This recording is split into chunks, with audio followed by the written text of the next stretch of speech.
Ladies and gentlemen, boys and girls, and those of you still on the fence, welcome back to another episode of Derailed, courtesy of Archaic Skids. I'm, of course, your host, Archaic Skids.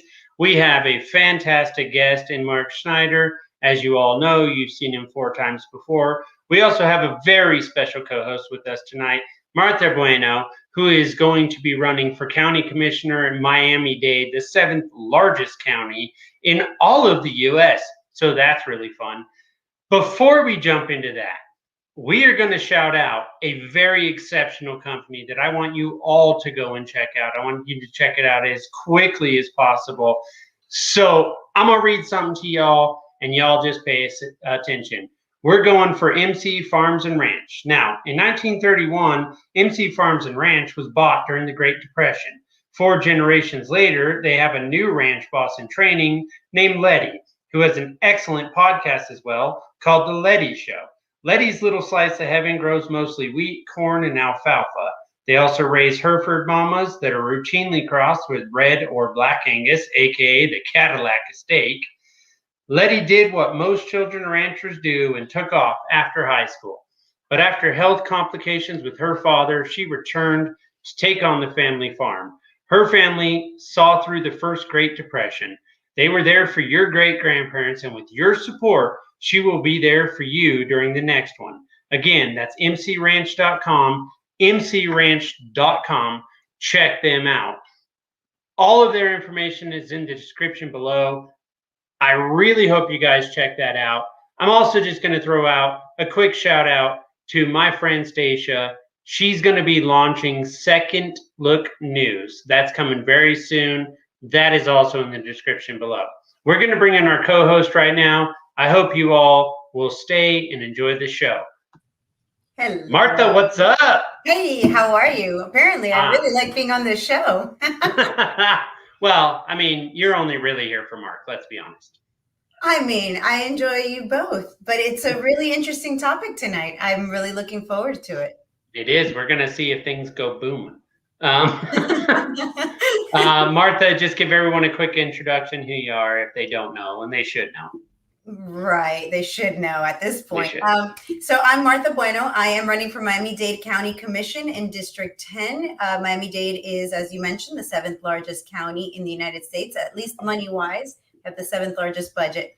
And besides that, I co-host Libertarios Hispanos on LPTV with my buddy Zach Foster, and we do that in Spanish.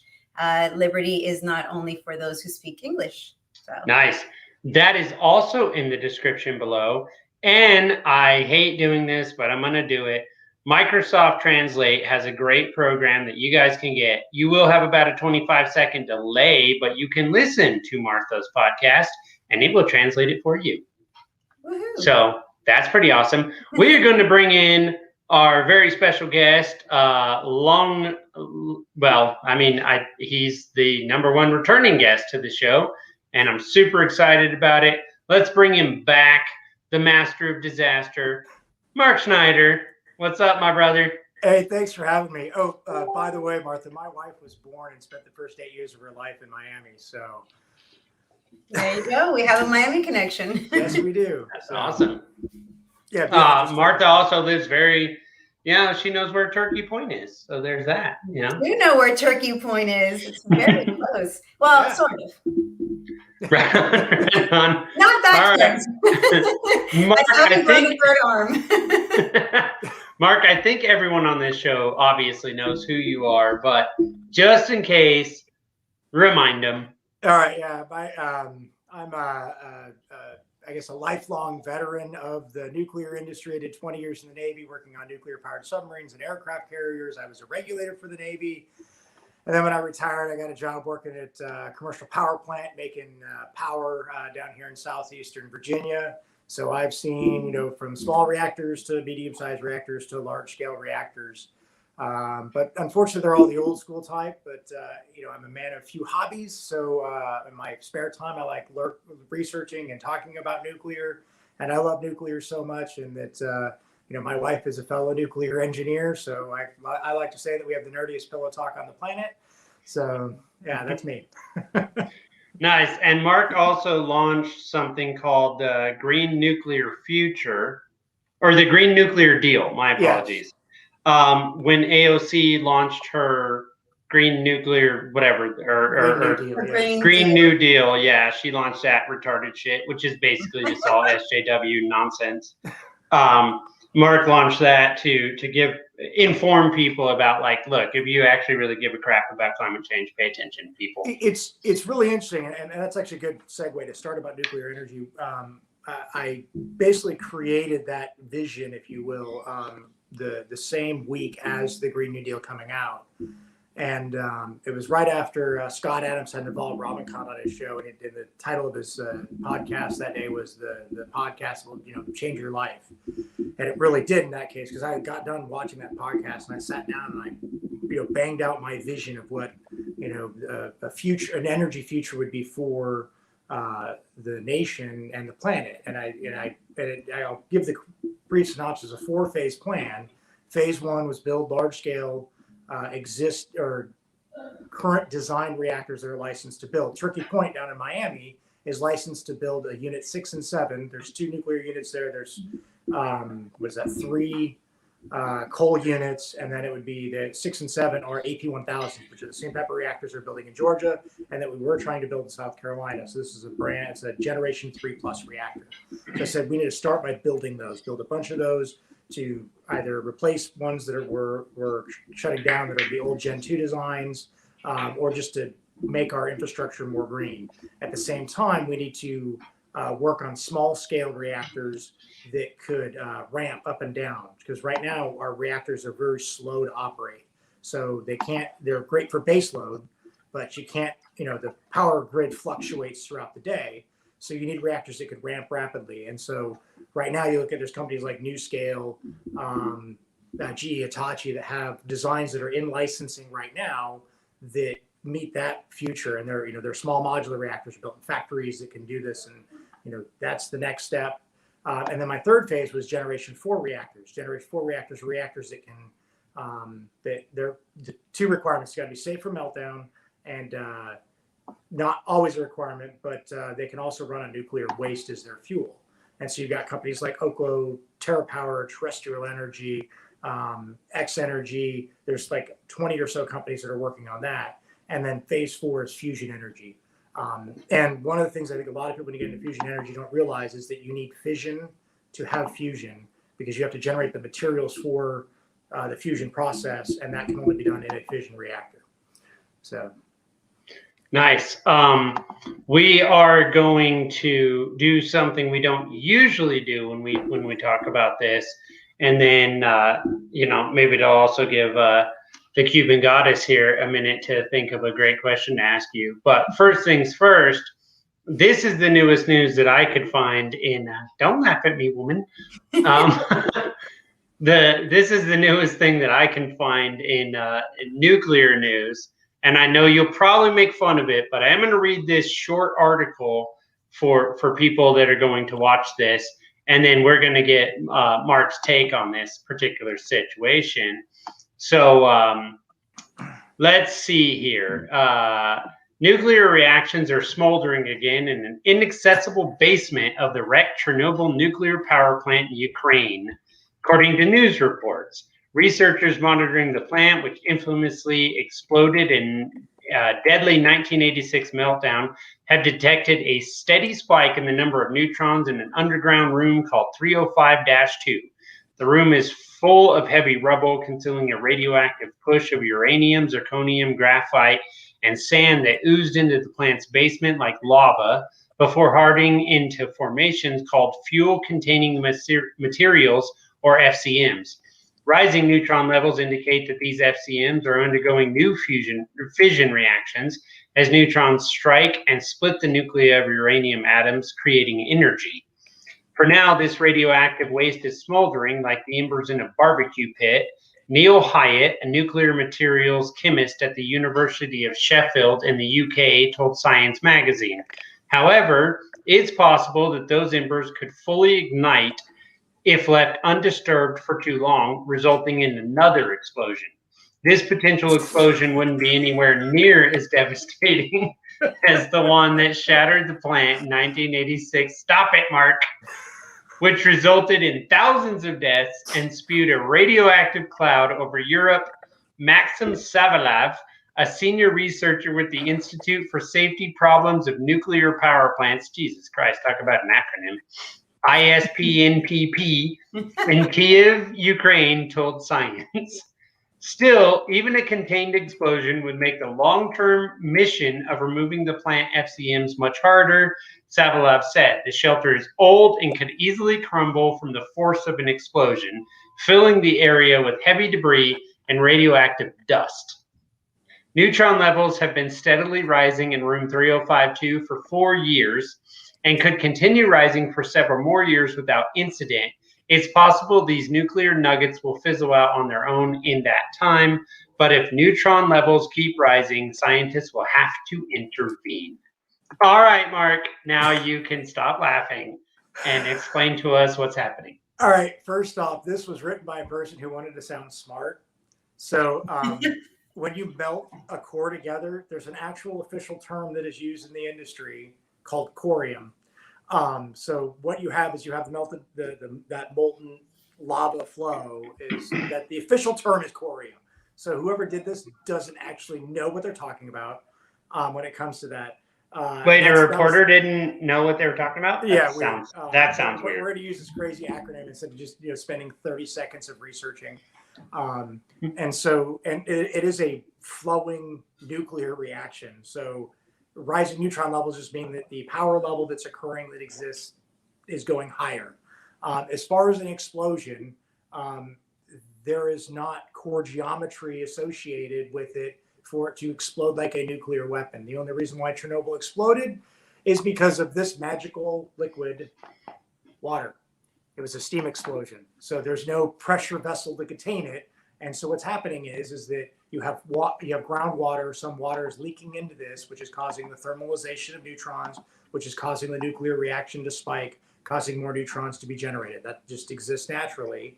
And we talked about this last time, the Oklo reactor, where basically Chernobyl is now the Oklo reactor. It's a natural reactor at this point where water gets into it, more neutrons are going to occur. It's going to consume the uranium-235. Uranium-235 is going to go away, and then the reaction is going to stop until the plutonium that's generated in the process from the uranium-238 decays into uranium-235. That's all we're in this scenario. Explosion is not going to happen. Plus, there were two things that article neglected was the sarcophagus built in the 1980s and the sarcophagus that was built in the 2010s to go over the old sarcophagus. It didn't neglect it. I didn't read that part. They finished construction of that in 2018. Yeah, but it really basically negated them, stating that, we could have this explosion that could destroy those. You could destroy the infrastructure. But like the whole idea of the sarcophagus was to contain the crumbling structure. So it literally, it said, well, it could spew all this into the atmosphere. Yeah, but the Russians built the first sarcophagus, the Ukrainians built the second sarcophagus for that purpose. Exactly what they talked about was the reason why those were built. So it's fascinating how they basically just wanted to ignore what has been done engineering-wise, what has been done science-wise. And then the best part is they consulted a nuclear chemist, which yes. A chemist is not a physicist. And so, if you want to understand how radioactive elements, interact with each other with chemical bonding, that's what you bring a nuclear chemist in. That's a person that's going to tell you how, you take a barium treatment, it's going to affect you as it goes through your body. You talk to a physicist to figure out how the inside of the nucleus is going to react. So it's like, you go to the dentist to ask how, whether you need to have your appendix removed. So that's what that news article did. Okay. That's funny. What I find funny, or the funniest so far about this entire situation, is that Mark, the nuclear operator married to a nuclear engineer, apparently has the worst internet out of all of us. Oh, that's true. I've been noticing that. I don't know what's up with your internet. Yeah, it's almost like you would think he could afford to pay for a little better service, but I have 6 kids. Maybe one day. My internet is used very heavily, and I don't have FiOS available.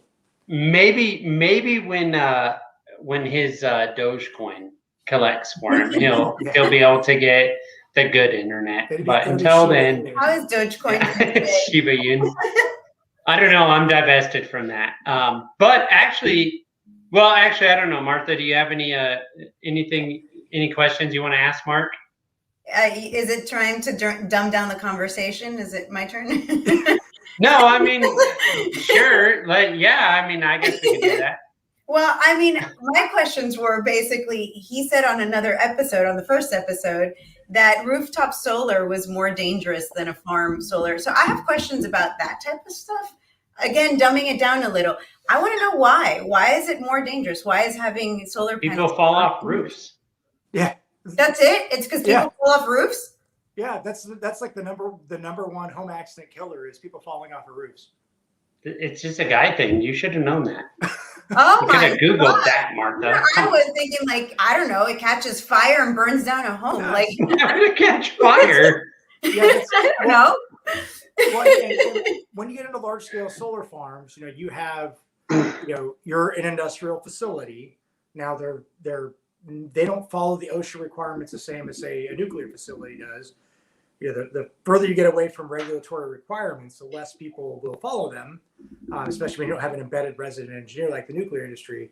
So, but even then, we're looking at a solar farm. You have people that have safety harnesses available to them. They have, it's set up and designed for that. They're also not set up to be, stories above like rooftop solar is. They're set up to be, you want minimal amount of effort for maintenance, so they're not necessarily really high.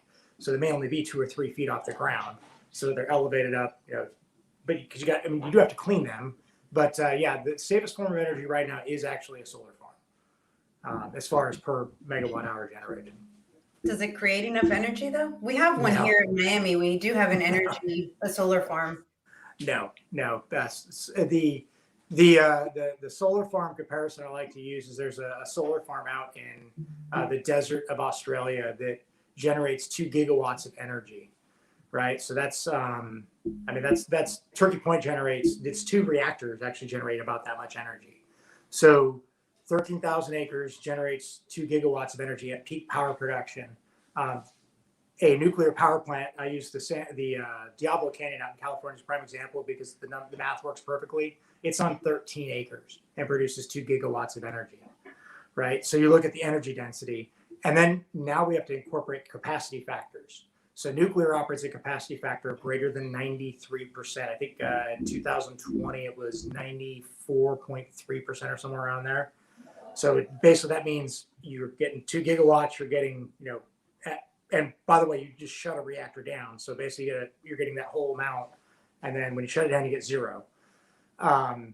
Solar, you get about 20%, a 20% capacity factor. So to make up for that equivalent, you'd have to build 5 of those solar farms to equal a nuclear power plant. So really it's more like 80,000 acres. And that doesn't include your battery storage because solar only works when the sun is shining. Right. So it's a good thing Australia has a lot of land. A lot of energy. But but turtles don't need habitat, right? I mean, there's this weird thing in that argument that in America, if you go to 29 Palms, which is a giant Marine Corps base, you're not allowed to shoot weapons if a turtle's crossing. Not even playing. Because you don't want. Well, I mean, there's they got to go protect the turtle. So one of my good friends, who's a major advocate for nuclear energy, Michael Schellenberger, he ran for governor of California at one point, and I'm guessing he didn't win. No, he did not. He's not radical enough for them. So he was an anti-nuclear guy, and he was there shutting down nuclear plants, and all of a sudden he goes, "Wait a minute, what are we doing?" As he's going out and he's helping these people have to with tears in their eyes as they're having to remove these animals from their habitat so they can clear it to put in the solar farms, to put in the wind farms.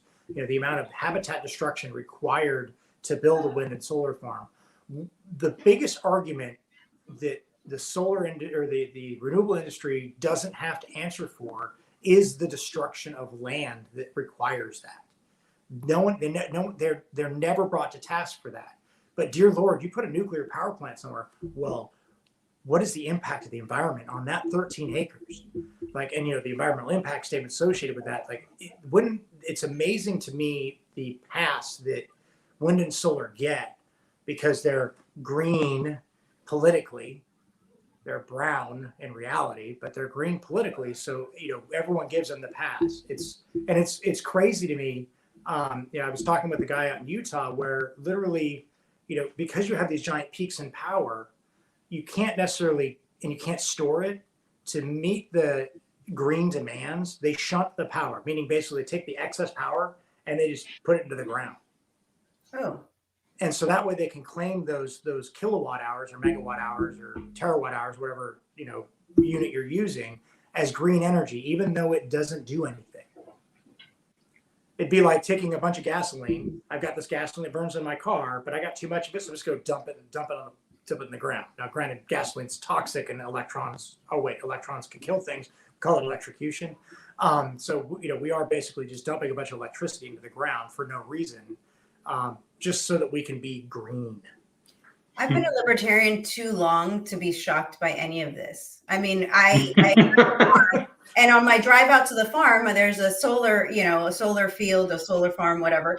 But there's also on my way out to the farm, lots of tomatoes that are just rotting on the fields and other, things. And it turns out that my neighbors are getting paid by the U.S. government to just leave it there while other people starve. So, I've been a libertarian far too long to be shocked by what our government will allow or what the narrative. Well, full disclosure in this particular circumstance, Mark is a Republican. He is not a libertarian. I'm going to take this opportunity to call him out again for calling me that on Twitter, which almost canceled this show because I was so offended. I was like, now I know how LGBTQ people feel based on what Mark said. I'm just saying. You blindly followed the tyrannical, head of your local government known as your wife to watch that terrible movie. You don't even know what movie it was, and then you won't give me your wife's email so that I can torture you with it, so you don't get to say anything. Okay, so in case you missed it, Martha, my wife the other night was like, we're going to watch this movie. And I'm like, all right. And the movie was Hachi, because my wife is a tyrannical, dictating nightmare of a person who made me watch a very sad movie about a dog. And she knows that's like going to get to me. If you fuck with children or dogs, it gets to me. So there's that. Anyway, Mark made fun of me and called me a Republican. And I feel like I should probably drop him in a nuclear reactor and see how safe it is. Wow. Okay. I'm so glad I'm in the middle of this. Yes. But it's all good because eventually we're going to get together and have, good American whiskey made in Canada called Pendleton. No. It's a Canadian whiskey made in America. Oh, that's right. Okay, my bad. Called Pendleton. Yeah. I'll accompany y'all with my joint. Thank you very much. So I don't know what that's like. This is really? No, man. We don't do drugs. No, so that's not a drug. It's my medicine. Okay. So fair enough. It is a controlled substance that if you consume that without, it doesn't fall under the prescription requirement either. In the nuclear industry, you will be fired for a minimum of 3 years for the first offense and permanently for the second. Wow. Imagine that. But you can drink, which is always amazing. I love our logic. Our logic is so awesome. So you can drink, no limits on how much you can drink, but a plant that might actually, provide. Well, I mean, they can't drink at work. Oh, you wouldn't be smoking at work either. I mean, who sparks a joint at a nuclear reactor site? I mean, so hey, it might be fun. I don't know. There's an entire series of regulations called Fitness for Duty where we are periodically drug tested, and and part of that is a breathalyzer. And so I've been at work in the middle of the workday and like, hey, you got a random, you got to go in and and they check you and they're like, well, we don't expect you to be drinking, but has it happened? Yeah. It has happened. I mean, I'm married to a pilot. I know what that, what that's like. He also can't imbibe any cannabis. I mean, I understand. I thought you were divorced. I am. Are you remarried? I'm remarried. Yeah. Oh, okay. I remarried a pilot.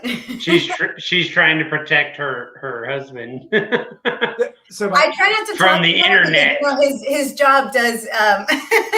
His job wouldn't really like it that he's married to somebody who's so open to cannabis. I don't think.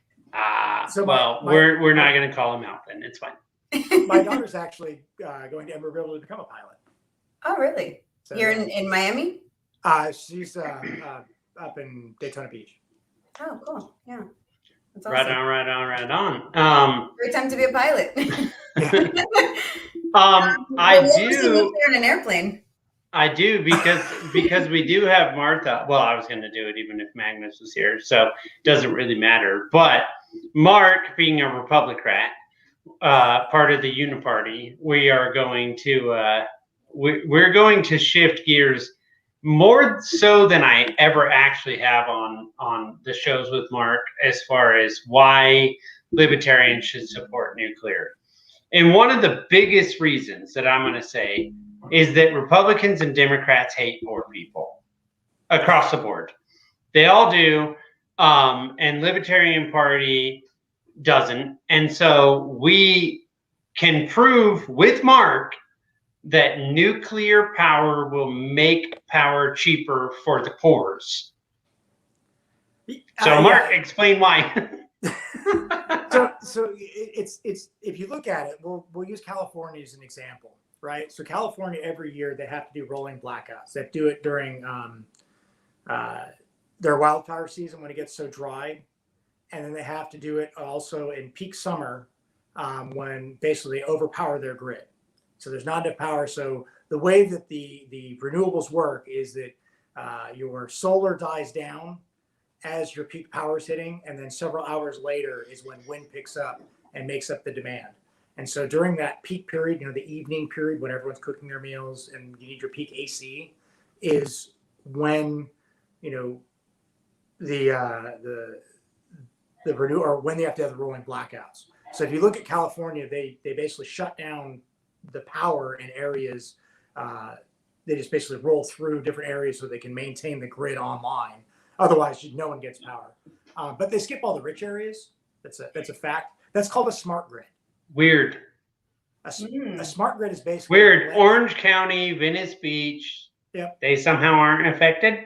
Yep, correct. Yeah, my cousin's lived in California since the early 2000s. By the way, he's a pretty high up guy in the cannabis industry, and he has never experienced a blackout. Odd. So yeah, that is odd. Yeah, crazy. He lives right on the beach in Newport Beach. So, but so the guy that can open up his windows and experience that nice breeze and doesn't need the AC, but he has gets it. Yeah, but so that's part of it. So one of the things with nuclear that you have is that your power is on demand, right? So we shut down our plants in the spring and the fall for our refueling outages. I'm currently at work right now where we're knee deep in the middle of one. So we have to shut the reactor down to disassemble it, to pull 40% of the fuel out, put 40% new fuel in, reassemble the core, and then bring it back online. So it takes about a month to 2 months to do that whole evolution.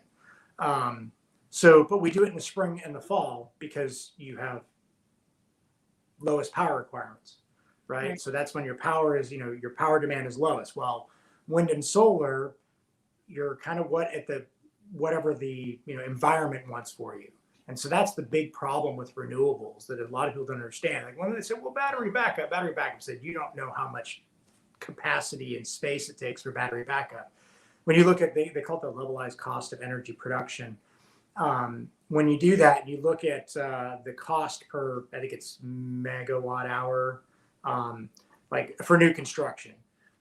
Natural gas is like 14 cents. Nuclear is like 18 cents. Wind and solar, like 20 cents. Battery adjusted for the ideal is $8. So, wow. Yeah. So when everyone says, we'll get battery. That seems reasonable. We should definitely do that. Yeah. And so my power bill is somewhere between $200 and $400 a month, depending on what the time period is. So now if we were to multiply that times 8, now my power bill is more than my mortgage. And so And we actually have an experiment going on in Europe that proves this, and that's France and Germany.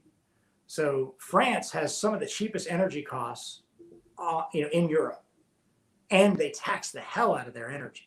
They tax the hell out of electricity. They're 70% nuclear, 20% hydro, 5% renewable, 5% fossil fuel. So they have the greenest grid on planet Earth. And then you go over to Germany, which every time they shut down a nuclear plant, the price of their electricity goes up. Germans pay double the cost for electricity that the French do. And Germany's the highest polluting nation in Europe. So nuclear is cheaper, but people are still going to be scared of all the propaganda. Yep. So how do you convince them to go with nuclear over the other ones?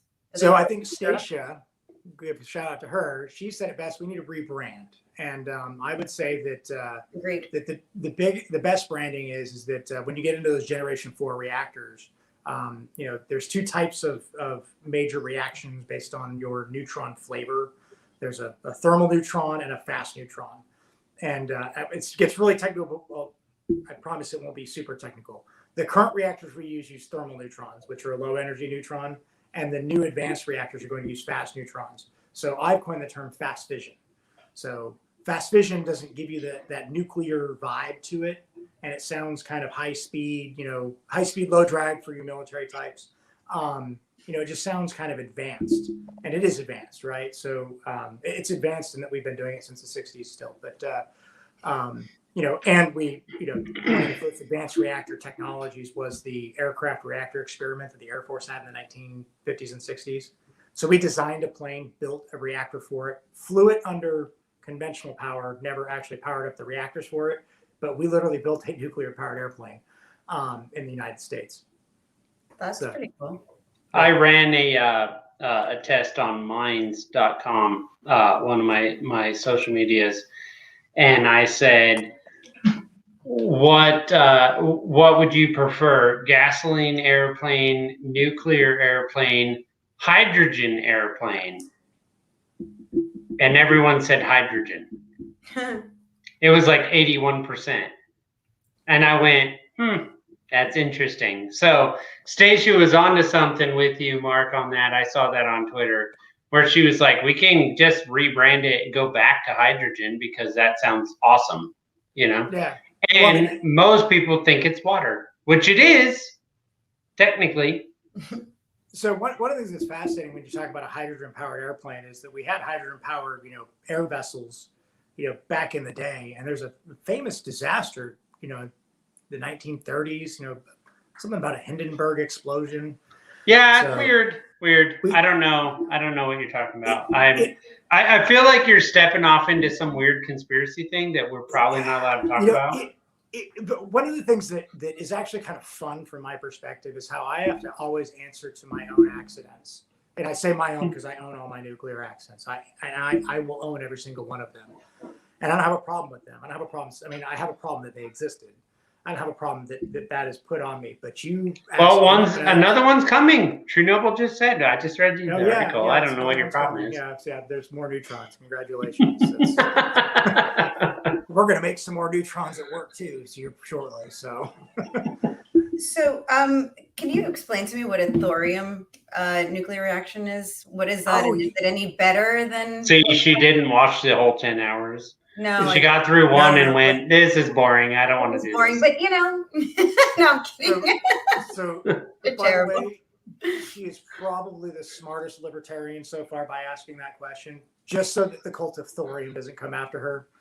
They're going to come after her. It doesn't matter. So thorium is just a nuclear fuel.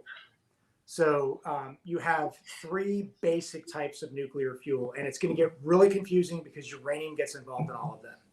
So we're going to talk about, there's the fuel that the nuclear reactors that the United States use right now, which is uranium-235. I'm going to drop out for just a second, guys. Go for it. It exists naturally. So when you pick up a chunk of uranium, 99.7% of it's uranium-238, 0.3% of it is uranium-235. So you have to make that number larger. It's called enrichment. And that's what our reactors around the United States and of the 460 that are operating around the world, 459 or 458 use. So uranium-235, it's natural, it exists. We can, operate. It's the best known reactor or fuel type. And then you have plutonium-239.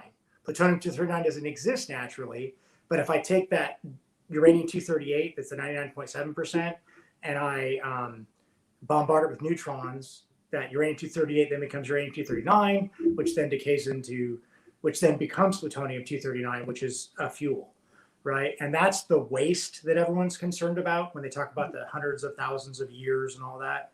When they talk about nuclear waste, that's the real waste they're concerned about, because that's the long-term waste. But it's just fuel for fast fission reactors. There are at least 2 reactors on the planet, commercial reactors are operating, the BN600, the BN800, both Russian reactors that are operating off of that. They run off of nuclear waste. Literally right now to this day, we have reactors on the planet that are running off of nuclear waste. Thorium is it's separate, and it's a separate material, thorium-232. If you go outside to your yard, pick up some dirt, there's some thorium in there, right? So it's extremely abundant. But it's not a fuel by itself. Much like uranium-238 isn't a fuel, you have to turn it into plutonium. Right. Thorium, you have to turn it into, it absorbs a neutron and it becomes thorium-233, which is then a fuel. And it can work in somewhere between the fast and the thermal spectrums. So it can work in fast reactors, it can work in thermal reactors. So there are benefits, there are discussions about taking existing reactors, doing a different kind of blended fuel, where it's a mix of thorium and using a higher enrichment of uranium-235 in it. And you can have it, right now our fuel systems last about 4.5 years. In this case, they would basically double the lifespan of the fuel that way. So thorium, it's a great fuel. Is it better than the others? It just is.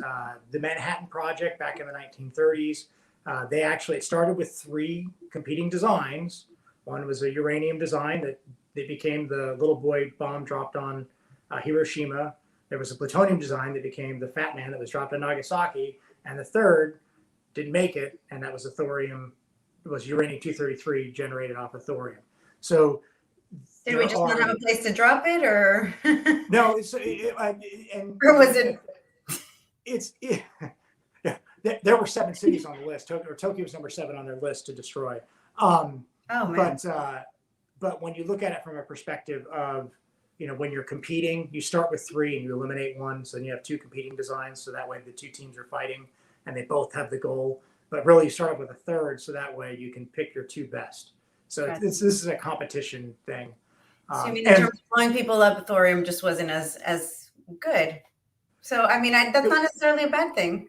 Yeah, well, and there are some questions about thorium. I think thorium is a fuel booster. So there's something called mixed oxide fuel, where you can blend the fuels together. And that, I think, is super useful, because you can extend the use of your current fuels that way. By when we operate our reactors, we have to we want to control the neutron population. I'm going to get super, super technical, so I hope I'm not going too technical. And please, so go easy on have your reaction sustained. Her reaction sustained. Don't worry about it. Every neutron you use in your nuclear reaction, you have to have 1 to replace it. If you have more than that, you have to control those neutrons. So in uranium-235, we generate about 2.5 neutrons per fission. Every time we split an atom, there's about 2.5 neutrons that are generated. So I have to do something with those extra 1.5 neutrons. So we have to absorb it, and we call it poisons. Basically, the neutrons are absorbed by things so that we control the reaction. That's all we're trying to do. We add things like boric acid, stuff like there's all sorts of things we do to maintain that number at a nice 1. When you're getting into plutonium and thorium, I have to convert my fuel. So I use 1 neutron to make my reaction sustained, and I use a 2nd neutron to generate my fuel. So with plutonium generates almost 3 neutrons. So I have 2, and then I have to have a 3rd to manage, but you have natural leakages, right? Inefficiencies that occur. So it's easier to manage. Thorium being a smaller element, that number's smaller. So you may not be able to have a purely thorium-powered reactor. There's never been a purely thorium-powered reactor. The first commercial reactor in the United States actually ran on all 3 fuels. So we've been doing this since the inception of nuclear, but we basically drove ourselves towards really the most wasteful form of nuclear power from a nuclear waste perspective. So that's kind of why we did that. I like to blame Admiral Rickover, who is the father of the nuclear navy. He basically. Mark loves him. Yeah. So Jimmy Carter was nuclear trained. I don't know if you knew that or not, but Jimmy Carter was nuclear trained, and he was trained by Rickover. And then when he became president, he's the one who put regulations in place that basically make plutonium and thorium reactors very difficult to manufacture and license in the United States. So you're saying the U.S. government has a hand in why we don't have more nuclear? Oh, absolutely. Well, and even it comes down to the individual states. There's 14 states with outright bans on nuclear energy. Wow. So, and a lot of them are Western states. Colorado. Well, yeah, because they don't want to go monkeying around with coal and natural gas and oil, bro. Yeah. Well, and that's the big thing. Like, if you actually look at the series of governors of California, they're all in the pockets of the oil industry. California was set to basically be France when it came to nuclear energy. But like, if you look at it, like if you look at the series of California governors and the amount of money they received from oil companies, and they shut down construction of like 6 or 7 nuclear power plants. And if you look, I love California from this example. California spent $100 billion on renewable energy out of their own pocket. Like, so this is like, there's no private, the companies aren't paying for this. This is literally from the state of California, here's, Solyndra, here, insert, company, here, Exxon, build me a solar farm, build me a wind farm, $100 billion. For $100 billion, California could have replaced their entire energy grid with new nuclear reactors, replacing everything with nuclear. I'm talking 100% replacement. No, whatever they have now could be completely decommissioned and removed, whether it's solar, hydro, wind, nuclear, and they could have had a brand new, grid for $100 billion if they'd have gone nuclear. Yeah, for sure. Mark, I wanted to ask you something, because this is something that I've been really looking into recently, is that, okay, I don't want to like upset Olden Chief or anyone in his administration, but apparently there's no such thing as inflation. That's not real. It's not happening, whatever. Does wind and solar make the poors more poor? Does it cost them extra for energy over what nuclear would cost? No, absolutely it would. And the funny thing that happens with that is, if you look, California, again, a great example, 25% of their energy comes from renewables. They have the highest electricity bills in the nation. And by the way, most of their energy comes from Palo Verde, which is a nuclear power plant in Arizona. So they've put all this money into renewables, and still the majority of their power is coming from nucleare. At least their number one. From another state. From another state, yeah. So Arizonans are basically making bank off of California's ineptitude. And so, you think about that, right? This is a company that's selling across state lines, and Arizona says, I want my power first, right? So Arizona always gets, top pick in that power. And so they get charge premiums for this. So Californians are paying Arizona's taxes.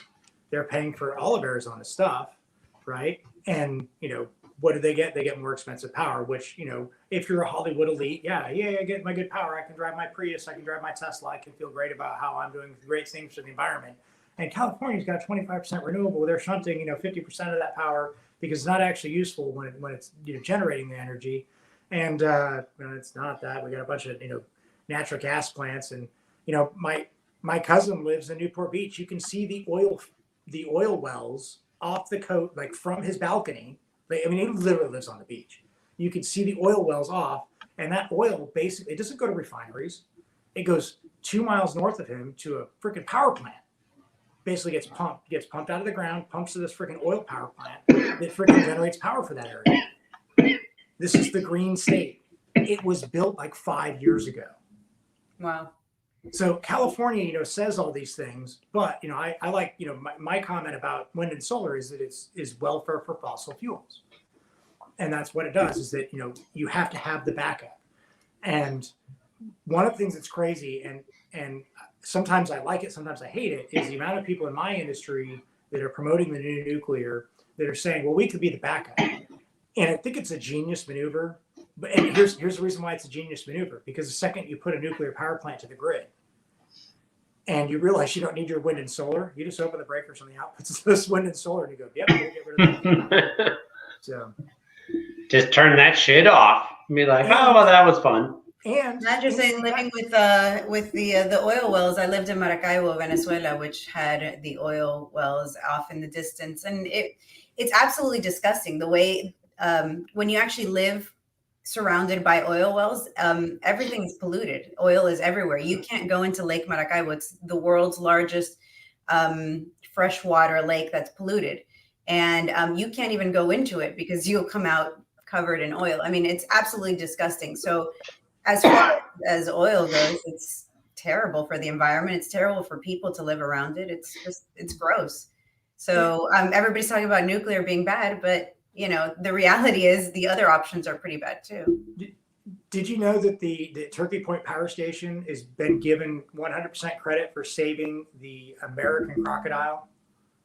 Really? Well, I mean, I know that around Turkey Point, they do have like some of the cleanest water. It's, you know, it is like almost a sanctuary by it. So that doesn't surprise me. That's pretty normal for nuclear power plants. And one of the things is that, you know, the nuclear industry is actually partnered with the Department of Interior as well. And so they monitor, you know, species and all that. And so the warm waters that exist in your discharge canals and all that. And so at Turkey Point, it discharges much warmer water. And so they literally had people, and they will put cameras on nests and things like that. Where I work, there's I think it's a condor that's endangered. And literally, you're sitting in the control room, right? It's all nuclear. You know, you got people watching the refueling, people watching this, and then there's a camera dedicated to a nest. And you've got literally people watching a nest 24/7, 365. And there's a problem. They pick up, you know, the Fish and Game and say, hey, we've got a problem with the nest out here. I mean, you know, it's to that degree. And, you know, the nuclear industry does take, you know, the environment extremely seriously. We don't want to pollute it. Right. And one of the things that blows my mind when it comes to people talking about radiation and, you know, the damage associated with it is I love articles that, well, people used to tweet at me all the time articles about how dangerous, you know, look at this radioactive release and blah, blah, blah. And I look at it and I do the math and I do the conversions in my head and I go, that was a 30-minute job for me at work, radiation wise, and you're talking 4 years. So what's the concern here? I got that radiation level in, you know, 30 minutes at work, and you're complaining about 4 years worth of that. Did you go to the dentist? Did they give you an X-ray? Because that's way more radiation. Flown on an airplane anytime? You know, airplanes, yeah. Oh, someone paid attention first round. Well, no, I mean, I'm married to a pilot. Radiation is a problem. You know. It's not a problem. It's just something that they face. Well, it's something that they face. Exactly. Yeah, it's something that they face. But if you're going to be a pilot for your entire career, that's a lot of radiation. Especially if you're more radiation than I get. Apparently not enough to kill them. So it's all good. To that point, though, that what you just said in that regard, Mark, was that so I've been trying to get a mining expert on the show, and I've reached out to several, and several have said they'll come on the show, and then they don't for whatever nonsense reason. It's probably because I'm kind of a crazy person. They probably watch it and go, "There's no fucking way." Like, one day I want to be a congressperson and I cannot have this shit on my record. So that's fine. But one of the things that I keep not Martha. Martha doesn't understand the future. But one of the things that I keep running into in this particular situation is that see, I fucking lost my train of thought there. Damn it. Talk amongst yourself for a second. What situation do you keep running into? Well, the primary one is they keep fucking bouncing on me. Oh, okay. So I wanted a mining expert, right? And so because I can't seem to get one to lock down and come on the show and talk about the environmental and economic impact of nuclear power, just in general for this country, I started to just have to start digging on my own to see what I can find, right? And one of the primary things that I found, and it's, I guess the worst one that I was able to find was Church Rock in northern New Mexico, which by this point, everyone that watches this show knows that's where I live, is New Mexico, northern New Mexico, in fact. This happened in 1979. And they say that it is the worst radioactive spill that's ever happened in American history. And their wording was it was twice as bad as 3 Mile Island. So, I mean, I want you to speak to that of what does twice as bad as 3 Mile Island even mean? 1,000th of SL1. That's no one knows what that means, bro. No. Well, I mean, but the SL1 accident in Idaho, we're talking. I mean, the radioactive release from 3 Mile Island was so minor by comparison, and this is the dental. This is why for Martha, why I always use you ever go to the dentist, is that the people in Harrisburg, Pennsylvania, received on average, if they lived there for a year after the 3 Mile Island accident, 3.2 millirem of radiation. Okay. The average dental x-ray is 3 millirem. Right? I went to the dentist recently, and they had to get a whole lot of x-rays. I got 15 x-rays, 45 millirem. I mean, that's more than I've ever gotten at work in one day. Like the whole entire time you've been working, the 20 years on a submarine, all of that, you got it in one day of yeah. So I got my annual exposure for 2020. It was 145 for the entire year. 145 for the entire year. We can't read it with your Wi-Fi. Sorry. Yeah, my Wi-Fi, yeah. I received 145. I received, but when you think about that, right? So it's 2 times 3 Mile Island. Okay, so it's 6 millirem. So it's 2 dental x-rays that population received.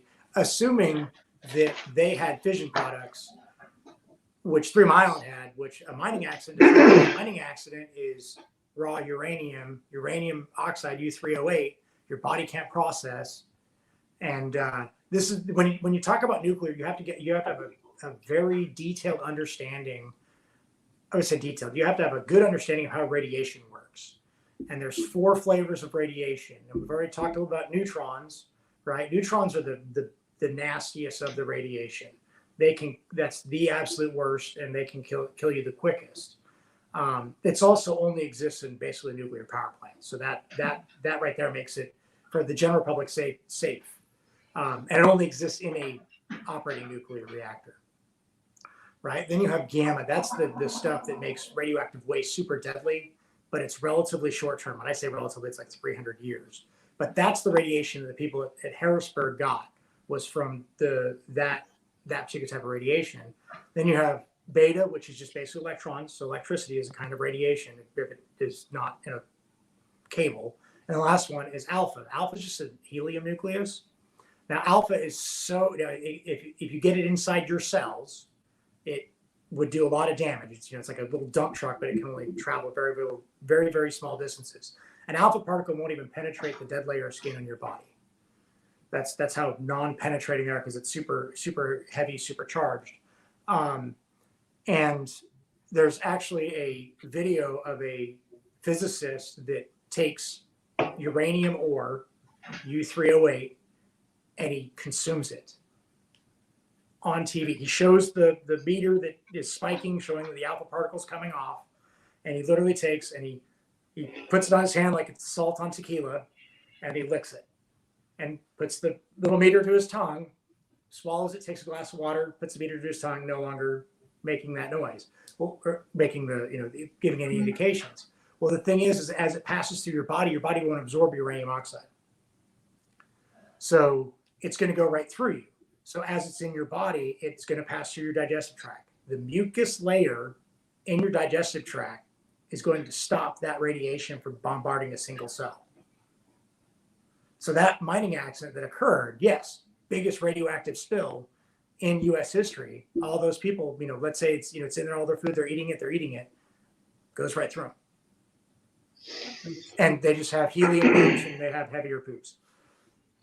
Nice. So how do we rebrand the nuclear stuff so that people are not scared of it? How do we rebrand? How do we get people to not be so scared of it? How does this change? Where do we go from here? So that is like the $1 trillion question, because no, it's not. You're the nuclear guy. You're supposed to answer that question. Yes. Well, and the problem I run into is that I have an industry filled with the smartest dumb people you ever meet. Because we don't understand that communication works, right? Or you actually have to learn how to communicate, and understanding that it's not the responsibility of the recipient of the information to understand my words. It's my job to make my words so the recipient can understand that. And 99.999% of the people in my industry think that it's the public's responsibility to get smart on this. And that's a problem with my industry. My industry doesn't want to tell people. They don't want to talk about the fact that accidents have happened. I can't remember Nichols. She's a state representative out in Idaho, and I got to meet her at an event. And she went to the Idaho National Laboratory, and she asked them about the accidents. And they went, because they've had several accidents out there. And she went, they're all like, wow. I'm like, yeah, we've had accidents. It's okay to say we had that, right? That's like going to the aviation community. Have you ever crashed an airplane? Yes. The Wright brothers crashed most of their airplanes. Like, as part of the process of learning, we have to accept that there's risk associated with that, right? If you look at wind turbines, how many wind turbines have blown up in the process of, getting better at the technology, right? That is a part of, any innovation is failure. But for some reason, my industry doesn't want to accept that we've had failures. We don't want to accept that we have screwed up. So we're so caught in this being perfect. And then we don't want to tell anyone. We don't want to tell anyone about our accidents. We don't want to tell anyone about, because a lot of it is interlaced with the nuclear weapons industry. So there's a veil of secrecy. So we don't want to tell anyone about this magical thing. 3, it is, if you go into the actual monetary aspect of it, a lot of people don't want to tell about it because it's the highest paid blue collar job on the planet is nuclear power. So the workers don't want to tell people about it. I mean, because they don't want people rushing in their industry and driving the cost, driving their wages down. Not that if we expanded nuclear plants, their wages will go up. And then the big thing is that they all think that it's the responsibility of the person receiving the information to get smart on it. No, it's the responsibility of the person giving the information to produce it in a digestible manner for everyone to understand. And there are a few people that are good with this.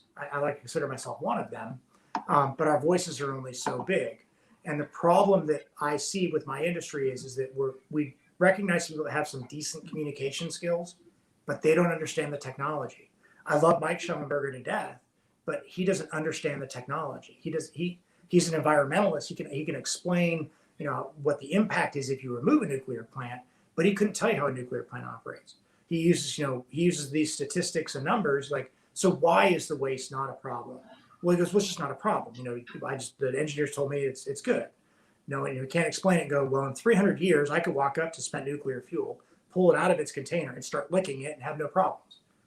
You could do that. Now, if we went to spent nuclear fuel now, pull it up and turn that, pulled it out of there, it'd kill us all. Like understanding that difference, understanding those containers are rated for 300 years for a reason. Is it 300 years is when it's the most deadly. That it's a solid contained inside of a solid, contained inside of a solid, contained inside of a solid, contained inside of a solid. There's no liquid in there. When we hear about, and then, the association and, folks like Tulsi Gabbard, folks like AOC, that when they go into their anti-nuclear stance, they always go to Hanford, they go to the Polynesian Islands, where there's liquid waste from weapons that is leaching out. And they go, well, look at this nuclear waste. It's like, no, that is nuclear waste from weapons. Spent nuclear fuel doesn't do that. It's literally a solid pellet the size of a gummy bear stacked in a long row in a tube that's contained inside of a stainless steel vessel in a helium blanket with concrete around that and stainless steel around that. It's not going to do anything. I hate to be the bearer of bad news, but once you have that narrative out there, I mean, look at cannabis, right? We've had a war on cannabis for over 80 years in this country, and we now know that it helps with all these medical conditions. And it's still, to this day, I tell people that I smoke, and they're like, oh, you can't say that. You're a politician. You're running for office. I think that if we can't sell people on how something was wrong, 80 years ago, and it's not like that, on something that so many people like, I don't know that, we're really going to have to work on that nuclear, on selling nuclear to people. If you can't sell them on a plant, how are we going to sell them on something that? So a lot of it comes from my parents' generation, the boomers, right? So the boomers were literally hiding under their desks, to protect themselves from the radiation freaking explosion, right?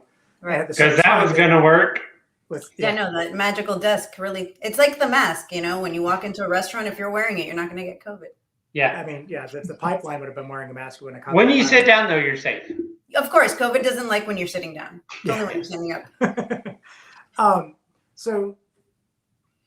So from that perspective, right, I look at the boomers, right? They are literally, they grew up. Mark, you are a boomer.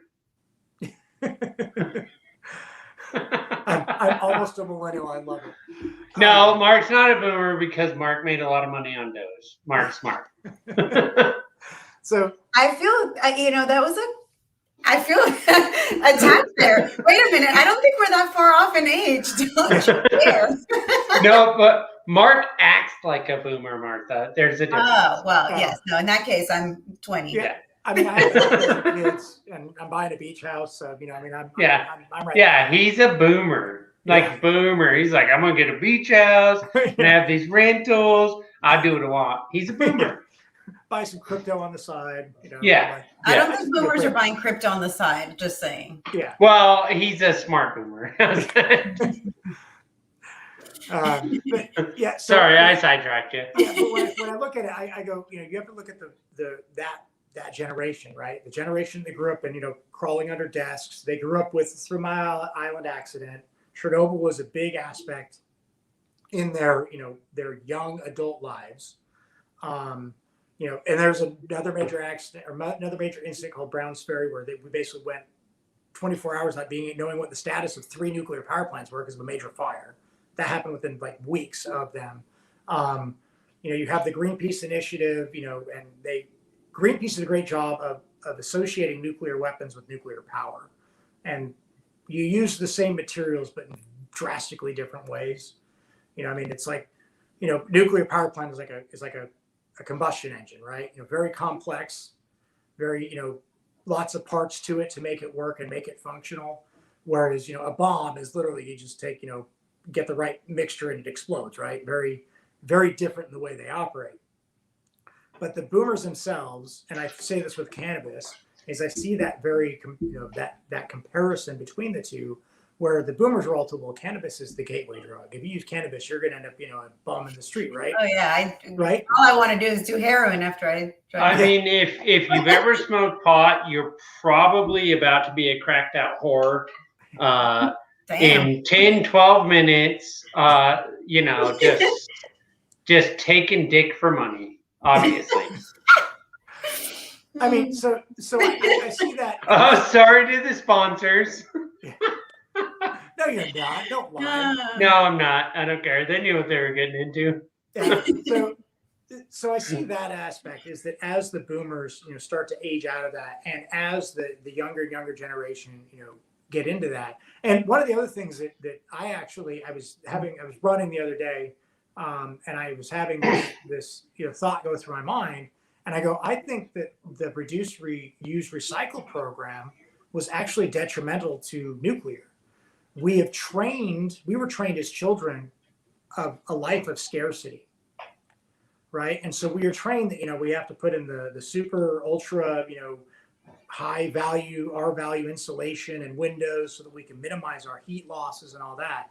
When if you go into a nuclear mindset with this, I can just keep building nuclear power plants. I can just keep building more and more and more, and we can have an abundant mindset, right? And so I think, and this is you could claim the socialist styling of teaching in the United States of a communist style of, we live in an environment of scarcity. There's not going to be enough food for everyone. No, there's plenty of food. It's literally on the side of the road, rotting. Right? There's plenty of food in the United States to feed everyone. Right across her farm. Right across, yeah. Right? I mean, literally. So we have the ability to do all this stuff. We have the ability to provide the energy, but we are trained as a society that we have to reduce, reuse, recycle. And if you're not doing those things, right?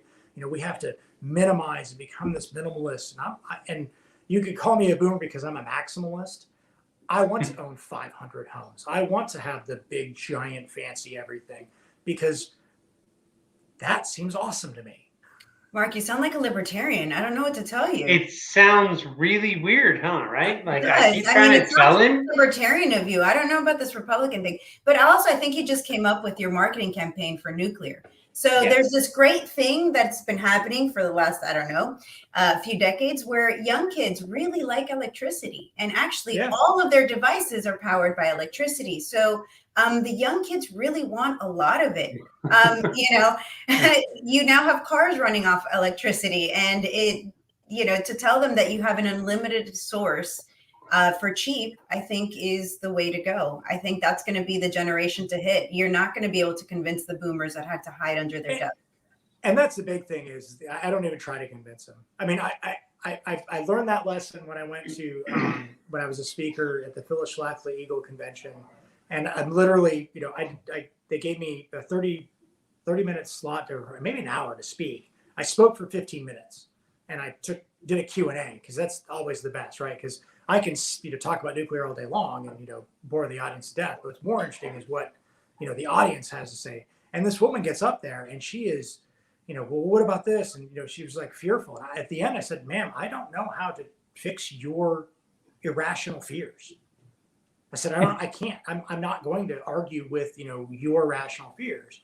And, I make the comment, because one of the favorite arguments I get is, what about terrorist attacks? And my comment to that is that I'm not worried about the velociraptors with freaking laser beams attached to their forehead taking over the nuclear plant, because that's what you're going to force us to regulate to.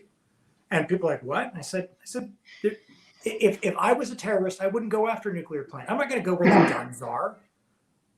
I'm going to go and hack the pipeline. Yes, right. Which they recently did. Weird. Which they did, and it's funny because here in South Florida, we don't even get our power, our oil from the pipeline, and we had shortages because everyone went out and. Yeah, well, people panic. That's just a thing they do. Now, 2 points. 2 points, Mark. 2 points, oil Mark. Isn't even gas yet. No, it's not, but it will be. It will be actually, that primary pipeline actually moves oil, it moves gas, it even moves natural gas, it moves a lot of stuff. So it moves 100 million gallons daily of gasoline and diesel and jet fuel. So that's only 50 aircraft carriers worth. Oh, well, I mean, that's not a big deal. You just stop it, nerd. But based on your point there, 2 issues. First of all, you're obviously un-American, based on what you just said there, that you don't care about these little crybabies and they're like, oh no, what's going to happen to us? And then also, the second point is that, Martha brought a good point, and it's the number one point. A lot of people are terrified, right? They don't know because they've never been able to be exposed to what reality is in this situation. In your opinion, what is the easiest way for a person like myself or a person like Martha or Magnus or whoever to bring these people to a conversation and go, look, like, this guy knows what he's talking about. He's not just like trying to shitbag you into his job, but like, for real, he knows what he's doing. He's a smart guy, and he's not trying to murder your entire family.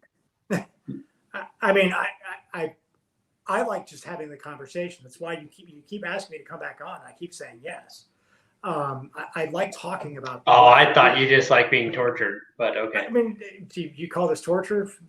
you were in the military. You know this. You know we dig this stuff. I enjoy these conversations. I enjoy, bringing on, and I love that you brought Martha, who, could barely stomach an hour of what we'd spoken about before. That's not true. I do have a life. No. That's what happened. I have four kids and, a life, and I'm running for office. It wasn't that I couldn't stomach. And she was like, oh man, these white boys are so irritating. I don't even know. That's not true. Don't put words in my mouth. Meanwhile, I managed to do, like 8 of those hours with 6 kids while working 4 on 1 off night shift schedule. We're not in competition here. I'm just saying, if you were, you're losing. Children you take care of. Oh, you'll be surprised because she works full time too. So that's funny. All right, you two, knock it off. We're gonna get into competition. We can drop the cock measuring contest at this point. I think it's already bigger. Yeah. So I'm not in competition. I definitely don't have one, so it's okay. Yeah. Yeah. So I just like having a conversation. I like coming on and doing these things. I wish there were more people in my industry that would be willing to do this, or that had the skills. There's not many people that can do this, honestly. I think it's because you're all introverts and nerds. Well, I was going to tell the joke, so I'm sure that because I told this to Austin before, but how you can tell the difference between a nuclear engineer that's introvert versus, or an extrovert versus an introvert. The extrovert nuclear engineer looks at your shoes, not his own. So like that's a literal problem. The ability to communicate, we struggle with it, and as an industry, and there are very few people in there. I don't know if you know who Jack Posobiec is or not, but when I met him, he literally thought I was lying to him because he was in the Navy and was an intelligence guy and went on submarines and knew nuclear Navy guys on submarines. He goes, "There's no way that you are a noob," talking about me, because you can actually form a sentence like a human being. So first we need to hire a PR firm for the nuclear industry.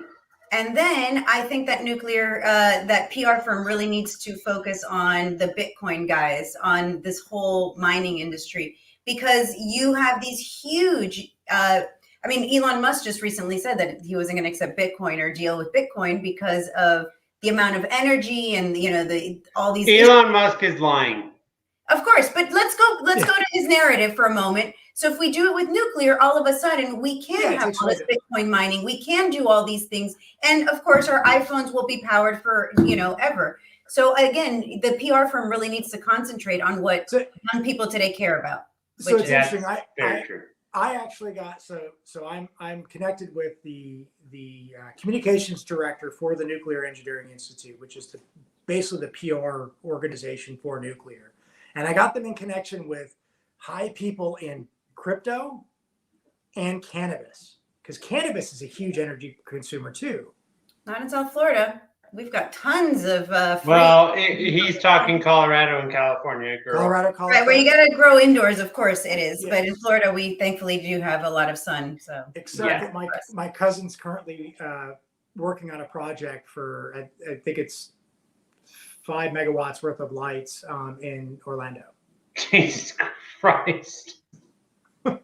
So, and it's great because my cousin is big in the cannabis industry, and he literally, I went out, the last thing I did before COVID shut down the freaking planet was I went out to my cousin's 40th birthday party. He and I are exactly a month apart, and I'm sitting here with all of his friends, the only one who's not smoking weed, because I can't, and and they were all cool about it. So but he wanted to. Yeah, I did. I'm not going to say I didn't. So I'm sitting there, I'm chatting with all these guys, and they're like, and I remember one of the guys like, because they kind of had talked with my cousin about me, and then they suddenly realized you guys need to stop and listen to what this guy has to say. This is really awesome. So the cannabis industry is super on board. The problem is getting the nuclear industry. Who's in charge of the nuclear industry? It's a bunch of boomers. It's a bunch of boomers that all look like Mr. Burns. Yeah, that's going to be problematic. It is. Oh, it absolutely is. Yeah, it's fuck, man. I don't even know how you deal with a situation like that. You know, like Martha was saying earlier, that she's got a field across from her farm that they're just rotting because the U.S. government's paying for it. And this is everything. Sorry, what was that, Martha? I said that technology changes everything. Technology is going to make it different. We're going to go around the U.S. government at some point. It's just, I mean, again, look at Bitcoin, look at all these cryptos. They are big enough. They're generating enough money to be able to, at some point, go around the U.S. government and go around their regulations, because it's we're going to get there. It's just we're going to have to go around what we currently have. The problem is they're going to lash out relentlessly. So there's a company based out of Seattle called Thorcon Power, and they are literally doing that. So their idea is they're going to build nuclear power plants on barges. By the way, the Russians already do this. Everything that I'm going to propose, that I talk about nuclear, Russia's already doing. And China's not far behind. U.S. is third. Oh, Mark's one of those Russia guys. So yeah, but so Thorcon Power is literally has a contract in place with the Indonesian government to build nuclear power plants at a shipyard in a barge and then float it to where they want to. So yeah, so you want a Bitcoin mining facility? Oh, let's take an old oil platform, freaking pull up a power plant, pull up a nuclear power barge next to it, freaking run power up to it, and just freaking put all your data servers out in the middle of the ocean somewhere. Now you've got a tax haven because you're in international waters. So let's talk offline. I think business opportunities are lining up as we speak. I'm not completely against where her brain's at. I like that big time. I like that a lot. And I know for a fact that I can't remember her last name, but her first name is Meltem. And she's a big Bitcoin person, and she is currently, in deep conversations with Caroline Cochran and Jacob DeWitt, who are the founders of Oklo, which have a reactor design that's in licensing right now in the United States, a fast fission reactor design, the only one that's in licensing. So I know that the industries are talking. I'm going to take a lot of credit in pushing all that.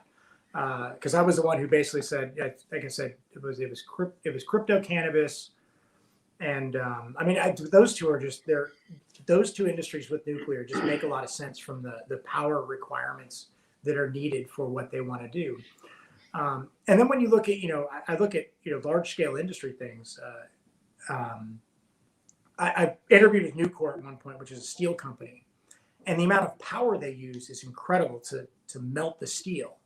And I'm like, why can't they just have their own nuclear reactor on site and just melt their own? And then they're no longer connected. In case anyone doesn't understand what he's talking about, it takes 3,100 degrees Celsius to melt steel.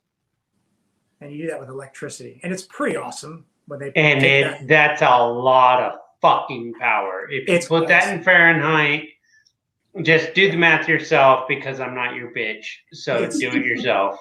I'm telling you, it's insane the amount of power that requires. It's a giant pot the size of a house that's full of freaking lava and lightning. Yes, it's basically. One of the coolest things I have ever seen. Well worded, bro. Yeah. Wow. I mean, it was amazing. And the best part is they take that and they pour it, and then there's a dude sitting like reading a magazine that's watching the steel as it's cooling and solidifying. And his feet are 4 inches away from the steel. Just chilling, reading a magazine.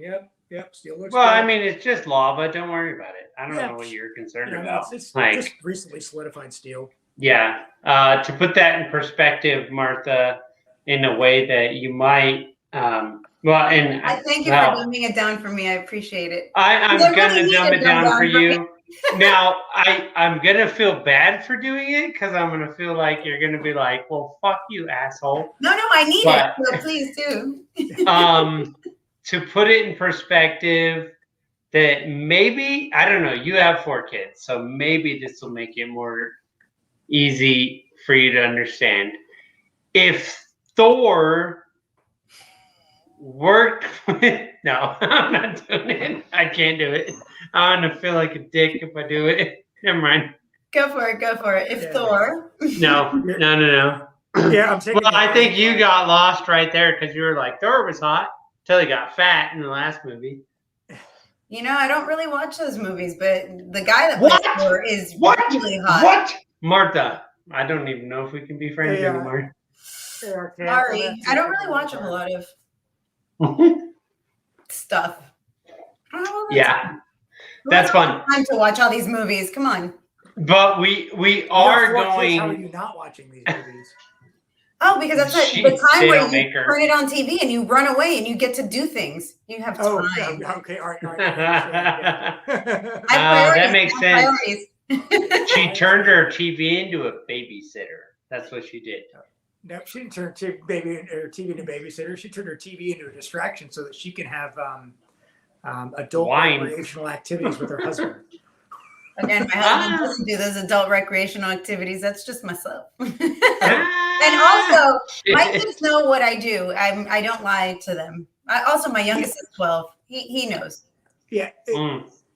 Well, I mean, what's the difference between wine, the wine moms versus the weed moms? There's no difference. We're way more patient with our children. That's the difference.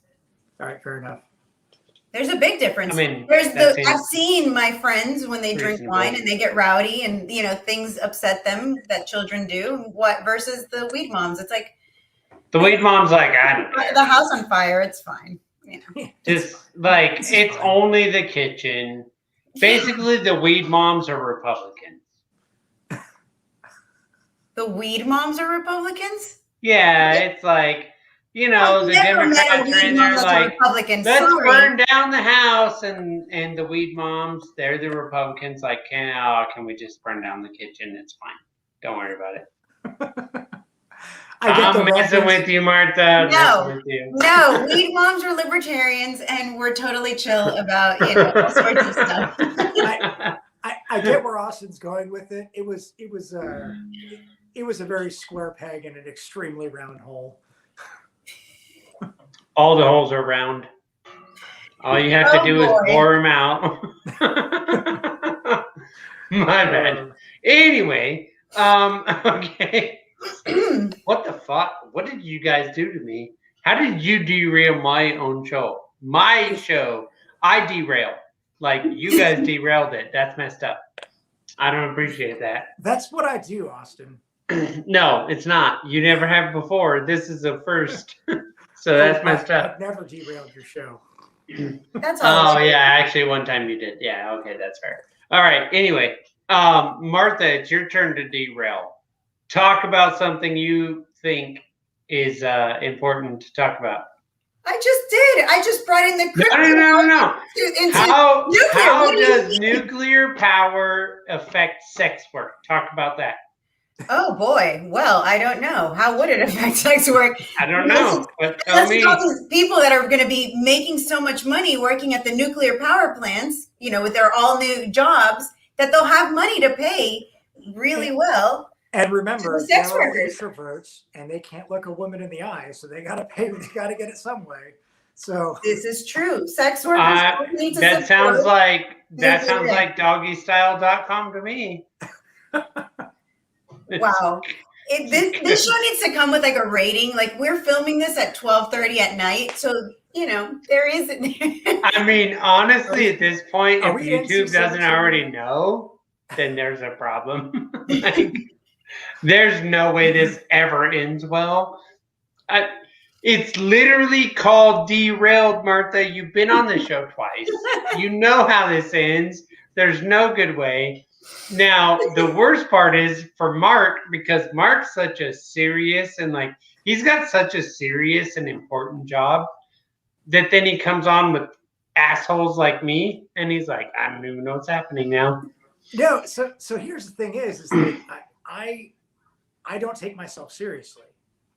And that's a real problem in my industry is the amount of people they literally take everything super serious. Like everything is, on a scale of 1 to 10, it's a 15. Right? They live the world at 11, as, oh my gosh, my coffee was 30 seconds late. The world has ended. That's the world I live in. And so I'm the guy that doesn't take everything so seriously.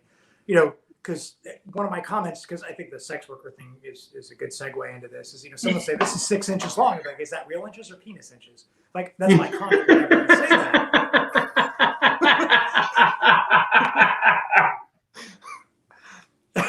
Right? And I'm like, and the best part is Martha's giggling. That's funny. She knows. It is true. She's turning red. I mean, I'm going to stay quiet on that one. Yeah, nothing to add to that conversation there. But, I mean, so I was, we make comments like that. That's the way I am. Is I try to make what I do entertaining and less serious, right? Because I mean, it is serious, but if you're engaged at perfection all the time, you always end up failing, right? If perfection is the goal, you're never going to achieve it. And so sometimes you have to go, let's be way imperfect. So perfection is not achievable. Correct. That's why it's called perfection. Now, my industry believes they can achieve it, which is weird. The only industry that believes they can. I mean, if any profession should come really close to it, I'd say yours and aviation are two that I'd be on board with it, trying to go with perfection. Weird. Did you just describe the two industries with the highest safety records and their respective, right? functions? Crazy, huh? It's funny how that works. Yeah. Seems weird. Almost like the FA, almost like the my daughter was explaining her logbook and the qualification program she has to do, and I didn't know any of that, and I'm like, that reminds me of all my quals. Like, so you're saying that government is why you're safe? No, your industry's safe. No. Why is your industry safe? She is not. She doesn't know this aspect about my industry. No, I do. I do know that your industry self-regulates, and that's what I do. This is why I was bringing it up. Because she watched, bro. She made it through a good hour, not the non-boring ones. Well, no, but I mean the FAA does regulate, obviously the industry. They don't have a private one. They don't have a private industry the way nuclear does. Yeah. NCRC. But, I mean, they do to some degree, and that each of the NCRC. What is that? Oh, Jesus Christ. Sorry, the NRC. She did. NRC. My bad. My apologies. Yeah, she did. She obviously did not pay attention, Mark. Yeah, neither did you, because it's NRC, not NCR. Well, bite me, blowhole. NRC. She knew what I was talking about. So did you, asshat. Why the insults? Oh my goodness. Because he's a Republican, so it's fine. Easy there, fellow Republican. Oh my God. You know, I know you live in Virginia, right? And Virginia's not a big state. I can find you. So I would not want to be on your target list, just saying, of any kind. Mine or his? I only can hit it from like 2 miles. Okay. There you go. Yeah. She doesn't know where she's pointing at this point. Opposite side, whatever. On that list, right? Either list. You know what? I don't care. I don't know that guy. But I also, especially not, I don't want to be on Austin's list. So nobody wants to be on Austin's list. It's dangerous list. So, anyway, Mark, tell your tale. Oh, you say list, and it goes. I have a coworker that he is ridiculous. He spends like $50,000 on ballroom dancing, and like he spends what now for what now? Ballroom dancing? Wait, you gotta say that again. Into my good ear, please. $50,000 a year on ballroom dancing. Yeah. Why? Because he's single and he's a. But it's not working. He should spend less money and he should go to a bar.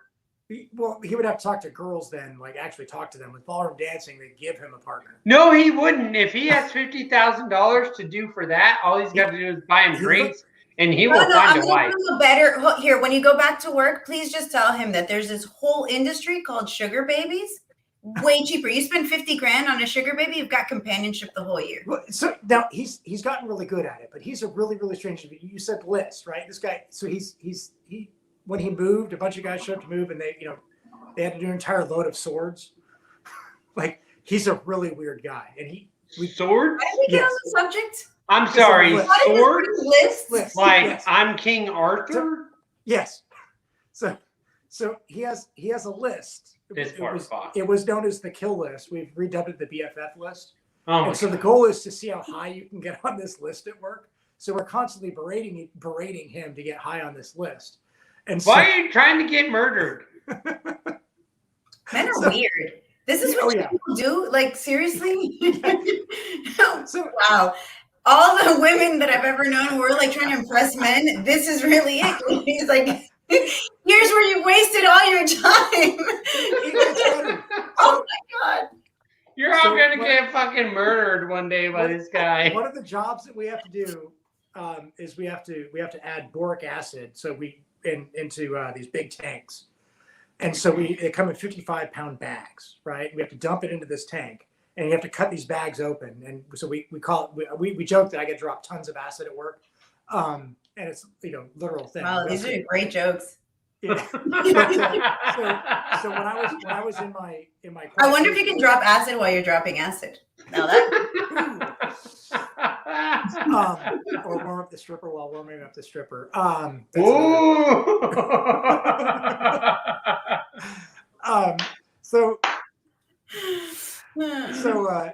So we have to cut these bags open. And when I went to do my qualification, the same individual, he's notorious for he names his bags. So I get told you got to name these bags. I hope he never watches this episode. Please just never. I hope he does. Oh, I hope he does. It'll be hilarious. Yeah, it'll be hilarious. Yeah. So literally, so the guy who's training me, he goes, "Well, you have to name your bags." And I had 7 bags to put in, and I looked at him, and I looked at the guy that was training me, the guy who has the list. I'm not going to say his name on here, but I literally struck the bag in there, and I called out his name, and I dumped the bag in there, and I put the next bag up, stuck it in there, same name, all 7 bags. Nice. My God, that's you. Well, you're obviously a terrible person, as we just learned. So you would not. I mean, now he can totally keep the Republican title. Totally. Yeah. Now he's just a Republican. Republican. Watch on our team, okay? That's it. You're cut off. You're never allowed to call yourself a libertarian. Well, he's not a libertarian. He's made that more than clear. He's 100% uniparty. So that's fine. Mark has always been a member of the uniparty. I like Austin keeps bringing me back because I like to poke. Well, He likes to poke back. I do, because it's funny. Because, whatever. Fuck all of you people. So, our plans to take over the world, how hard would it be for us to have a nuclear plant put somewhere so we can, all bug out onto an island? I don't know. This whole libertarian idea of we just need to go move somewhere appeals to me. How do we I like this question. Mark, help. It's not hard at all. That's what the Army did in the 1960s. I have 40 Bitcoin. Does that get us started? Yeah, we could probably buy most of a reactor with that, but most of a new reactor. But yeah, I also have cash.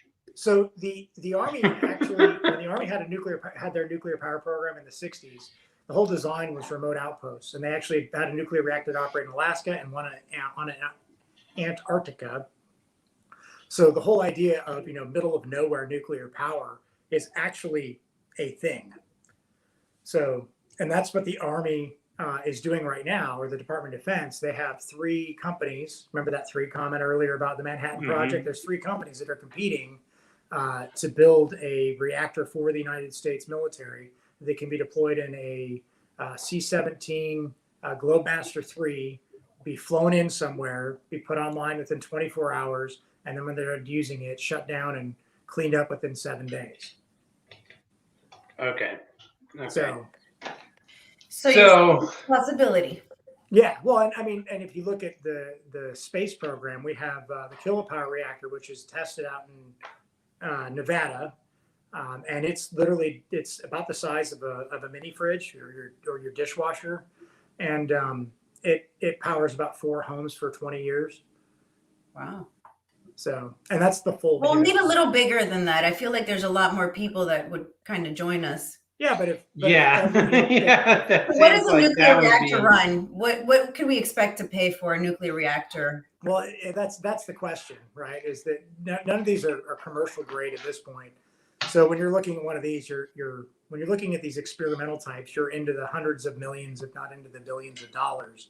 But when you get into a large scale manufacturing, and I use that kilopower reactor as a prime example of something we could throw on trains, right? The amount of power, I think the calculation, and you could have like a super large locomotive, like a train engine that is the current size of a train engine that we see today. But you know how you see like those long trains that have like 6 locomotives for it? You'd only need 1 for that same train because that's how small those reactors are. Right? We don't realize how much weight and space fuel takes up. Right. And so when you talk in perspective of fuel, I think Austin and I had a discussion about planes, right? How much fuel is on it's on the wings of the airplane and all that. Episode 3, Martha wouldn't know because she only watched an hour and then she decided like I don't have any time. So married to a pilot, I know when one of these big planes, like he's Australian, so we've flown to Australia a few times. If you take off on one of those planes and you have a problem, you can't land. You're too heavy to land. And the amount of fuel on all of these planes is just huge amounts. So thank you for throwing me under the bus there. But yes, I do know what you're talking about. You're welcome. I do what I can. So that kilopower reactor's core is a little bit bigger than my water bottle. So for 20 years, your entire fuel could be that much. That's pretty impressive. Right. So think about how, right, you'd have to have shielding and all sorts of other things in there. But when you think about, the amount of power you can generate in these super high dense spaces, that's what makes nuclear power super, amazing. And the other thing is that, when we talked about, the pipeline, right? Hackers shut down the pipeline. But if we turn around and, we had, my vision for the future would be to throw micro reactors. You've got large scale reactors, small modular reactors, and micro reactors. Micro reactors, say 1,000 homes. And if you got every substation, every place, you see all the breakers and transformers, that the power company has, there's always, like a quarter acre worth, right? These micro reactors only take like a quarter acre. You had a micro reactor right there that just tied into your local grid. Then if you had some kind of terrorist activity or hacking activity of the grid, you could basically have these micro reactors are powering each community. So it might shut down the whole, grid infrastructure, but you could have literally people locally, you could have local power everywhere. Or you could have little microgrids everywhere where, right now our grid is super connected. The United States has, I think, 4 electrical grids. And it's all interconnected. So if and this is my favorite part when you talk about green energy too, is that, if a coal plant goes online in New Hampshire, it's powering people in Virginia, right? The same, the whole mix of electricity goes on there. But if you're talking a microgrid, I could literally have this community is just the community. So it powers, that substation that then only sends the power to their community, to the local houses. And then, if I need to shut my reactor down, I then connect to the grid. So connect to the grid for maintenance, and I would be isolated without it. So basically you would put power super local. And then if you're looking at it from a perspective of, would the poor get power? Well, the poor always have power. Imagine if, small communities could own their own nuclear power plants, or neighborhoods could own their own nuclear power plants, and they could provide their own energy. And, you write, just like you write a utility bill, like, it doesn't have to be to a major utility. It could be these small utilities that provide the power, locally, and, then you have a vested interest in it. I mean, I can't disagree there. Yeah. Again, you sound very libertarian. But, yeah, he's not, though, because he's essentially so stuck in his cuck ways that there's no way to get him out of it. One day. What makes you a Republican? Just out of curiosity. So fortunately, Virginia you have to identify with a party. So I no longer identify with a party. He's a Republican. So I would say the reason why I typically vote Republican is because I like to win elections, and so far I haven't yet to see a libertarian that I could vote for that would be. Ooh, the Vegas answer. I love when people give me the Vegas answer. The answer to that is, well, do you get a special prize for winning? Do you get a special prize for being on the team that elected? If the guy is terrible, so let's say this past election, you have both Trump and Biden, and they were both pretty bad. So you got to vote for the guy who lost in this case. But if you would have voted for somebody else that was much better, that represented your views, and that person lost anyways. Yeah, I'm gonna go with Jo Jorgensen. Didn't. Oh, I'm not saying that she was, but considering that the other two guys had been accused of sexual assault, both of them, and both were in their 70s. I mean, honestly. So I would say this: if you look at a boomer male from that time period, they're going to have a sexual assault charge if they're at that level. Period. That's kind of baked in. 350 million people, and that's the best we could do. I don't know. I mean, old geezers with sexual assault charges. I'm gonna do this now. I'm gonna step in to make an argument both for Martha and also for Mark.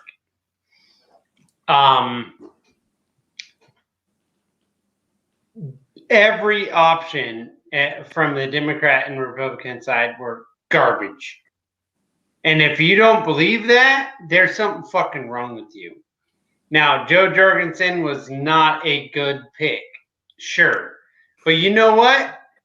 I promise you she would have been a better pick, no matter what. It doesn't matter. I have to step in and defend the woman. I was on her campaign, and I've met her several times. Yes. And there's one more thing I want to say here, Martha, before you finish your thought. Here, I gotta say this. No matter what, like, these fucking tyrants that always say, "Well, you're gonna waste your vote." You're only wasting your vote because you didn't spend your vote the way you wanted to spend your vote, which makes you a fucking coward. So spend your vote the way your vote is meant to be spent. And you know what? Jo Jorgensen might be president right now, which would not be my first choice in the Libertarian Party. But God damn it, she would damn sure be better than Joe Biden and or Donald Trump. You know, here's the thing is that we're held to a different standard. So, you know, people like Trump can say things like, oh, I'm going to drain the swamp. I'm going to do all these things, and then not actually do any of those things. The swamp did not get drained. On the contrary, we added some more swamp creatures in there. Biden, you know, they're held to these standards where it's like, what are you talking about? John Bolton was an amazing, like bringing him into the administration was probably one of the smartest, best. No, I'm just fucking with you. I'm sorry. Yeah, I can't even actually follow through on that. Different standards. Jo Jorgensen was or is a great person. She might not have been the best person for the job in terms of what? I mean, there's never going to be somebody who is the best person to lead the largest corporation ever to exist, which would be the United States. I mean, so I'm agreeing with you 100% in there. Now, here's the biggest disagreement I would have is that I think if you put whoever you put in there is going to be affected directly by the military-industrial complex, by the quote-unquote deep state and all that. Having been hugely in part of that, there is a huge amount of government that the president of the United States is basically not in charge of. The government really runs itself. And so I don't think whoever you put in there as the figurehead is as powerful as we want to believe they are. This is true. I agree with that. I agree that at this point, the United States government is something other than what we anticipated it to be and what we wanted it to be and what we think it is. We all think that and it's been that way for over a century. Right. Okay, fair. Woodrow Wilson fucking caused that mess, Mark. I think we can probably agree on that. Yep. Woodrow Wilson caused that mess. The passing of the income tax. There's another something I think we can agree on. men like you and me, we took an oath, right? What was that oath, Mark? Support and uphold support and defend the Constitution of the United States of America against all enemies, foreign and domestic. Right. And will bear true faith and allegiance the same. And obey the orders of the President of the United States and those appointed over me. Yeah. In accordance with the Uniform Code of Military Justice and Military Law. Yeah. I take this obligation freely and without mental reservation. I've taken that oath a couple of times. I know you have, buddy, and so have I. Now the question is, do you believe it? Because the thing is that they have fucked this game as much as they possibly can. And so in my head, now I'm not even like, don't let me fuck with you in this situation. I understand that you have a family, you have everything you're doing. My situation is a lot different than yours. Yeah. Probably. Well, no, not probably. It 100% is. Well, everyone's situation is different, so. Yeah, but I'm super pissed about what's going on right now. And I mean, you're different. Like everyone's got a different circumstance, you know. Yeah, I didn't take that oath, and I am pissed. And I get it, right? And I I will say that that since leaving the Navy, I've come into an identity crisis, because before it was easy for me. You know, I voted based on what impacted me positively the best, and that was right. You know, always the Republicans. From that perspective, right? The Republicans, you know, were, you know, the party that supported me. I watched as, you know, my fleet was absolutely, you know, ran hard, put away wet, and, you know, effectively no funding for anything under, you know, Obama. Meanwhile, we're throwing a bunch of other crap at things. And I'm like, our carriers are falling apart. Right? Our submarines are, you know, we don't have enough submarines to do the mission. And, you know, you're asking me to put in more work and then telling me I'm not a patriot if I don't. Like, that's what the Democrats provided to me. So the Democrats have put a terrible taste in my mouth. And I, you know, when I say I want to win, I want to freaking stick it to them. Now, I get the whole uniparty aspect. I'm just going for my military aspect here. And I do get that, you know, they are this, you know, left and the right. Republican. Right. I get that aspect. But I do know that, you know, the right wing of that animal was more beneficial to me. I get that. Even more beneficial. You used what you needed. Stop creating veterans. I thank both of you for everything you did. Yeah. However, I care so much that I want to stop creating more of you guys. You know, I think that we need to stop this. And neither side, because the Republicans, even though they were more in favor or more favorable or did better for you, they're still sending you off to war. And what's worse is now they're sending off your kids to war. So, you know, and then the Democrats are doing the same thing. Remember when Democrats were against wars, and now they're just not. They're Democrats were never against wars. Sure they were. No, they weren't. Democrats against wars. When were the Democrats against war? What are you talking about? That never happened. Vietnam, I don't know. Sort of, kind of. Wow. Kennedy. Okay. Johnson. Enjoy, Mark. I'll let you take this one. Okay. So they both have loved war. Fine. Their narrative. No. Wait. No, we're gonna unpack this. Okay, Martha. let's go. Go for it. We're gonna unpack this.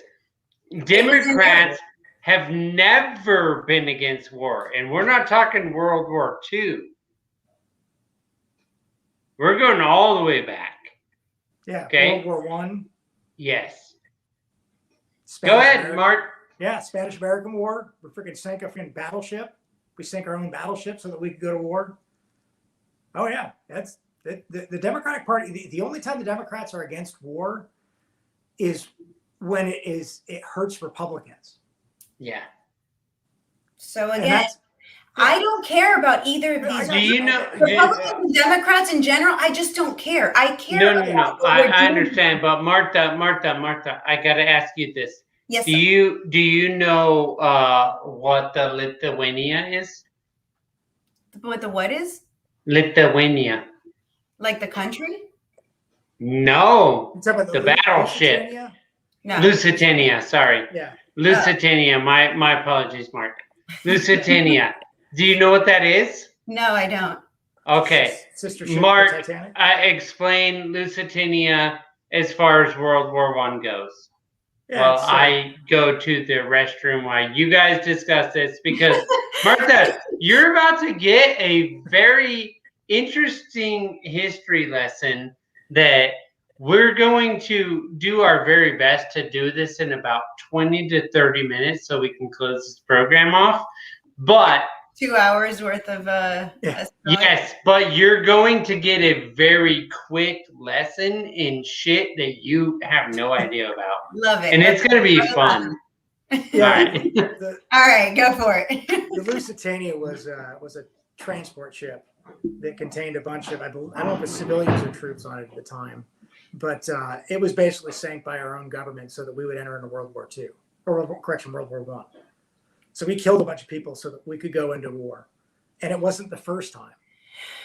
We sank our own battleship in Havana, the Maine, so that we could go have war against the Spanish American, enter into the Spanish American War, right? So the United States has always been, and when I said that, the government, the issues of the government go back 100 years, I'm not joking. I'm saying is the idea of the government, war is profit. Right. Right. And that's why Eisenhower, gave his speech talking about the military-industrial complex, right? War is money. And that's what it comes down to, is that they want to control money, right? Why do you think that the oil industry, props up both Democrats and Republicans? Because they want war. War means price of oil jacks up, right?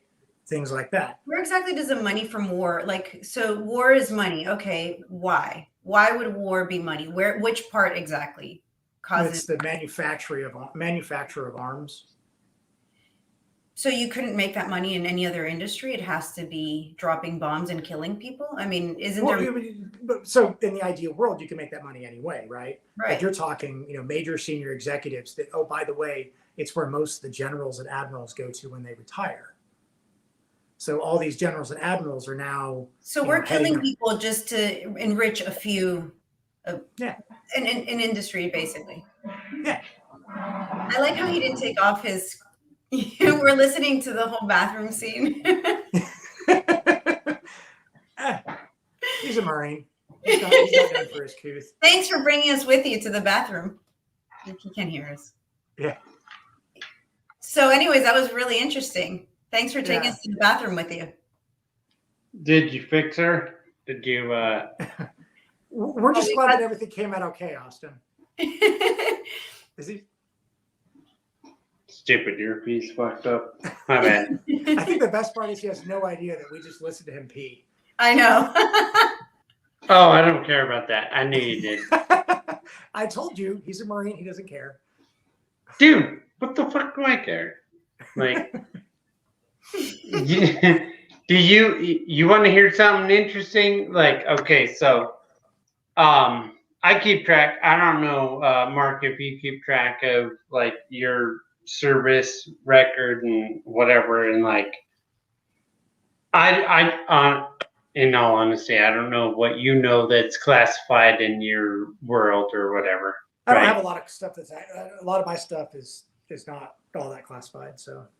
Okay. So a lot of my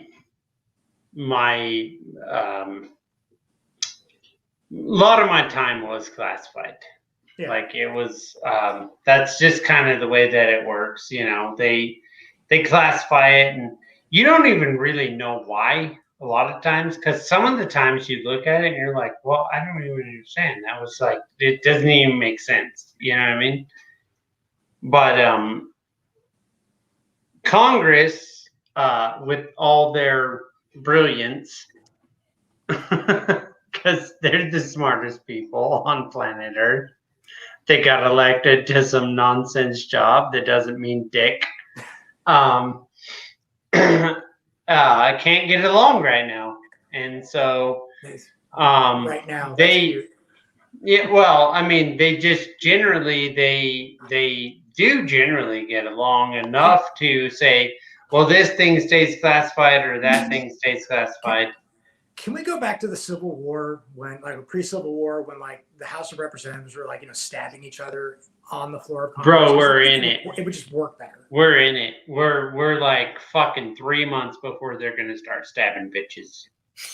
I mean, just so long as it's on the floor of Congress, like that's all I care about is that they're pulling. Oh my God, I'm so looking forward to it. Yeah, like C-SPAN, it's like, take that, Marjorie Taylor Greene. AOC's gonna just knife that bitch, and I'm like, oh yeah. Women are the ones that are like leading the charge on like they're gonna stabbing each other. They're already doing it. I know. Come on. They're already going at it. AOC is involved in so many battles. It's great. Anyway, so based on that perspective, and this is where I was going with this, is that, and Martha and I will be having I assume probably very interesting conversation soon. I mean, if she can ever get her co-host to actually even talk to me. He will. Of course, because apparently he's off there, like, I don't know, playing with his nutsack somewhere. No, he's at a convention this weekend. Oh, he's at his nutsack convention. That's cool. The California convention is this weekend. He's at a party. Does she not understand when we're just fucking with her, Mark? Like, does she not understand how men just fuck with women? I have to defend Zach. He's awesome.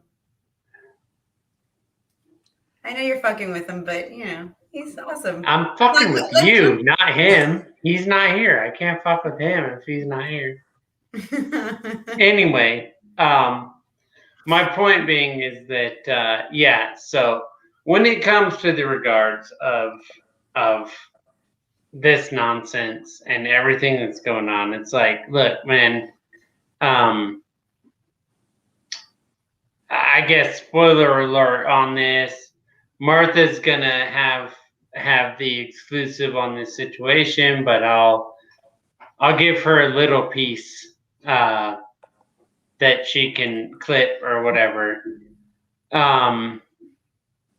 2002, sorry.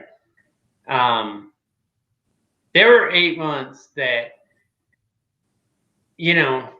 I had to get tortured and burnt and beaten, and it was fucking awful. Why did you get tortured? They captured me. Shit. What do you mean? Why? What the fuck are you talking about? I didn't know this. I did not know this at all. I didn't know you were. I told you this. You're the one that was like, oh, well, I want to talk to you about that. Not about that. You have one of the 3 medals you never want to earn. Yes, exactly.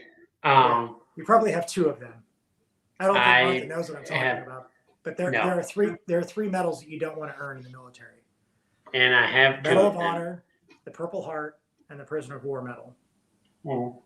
Because it's most likely awarded to your next of kin. Yeah. Well, the Medal of Honor is always now at this point awarded to your next of kin. But I also have another medal that's very hard to get as a U.S. Marine. Mark would know something about this medal, and it's the U.S. Navy Cross. Ooh.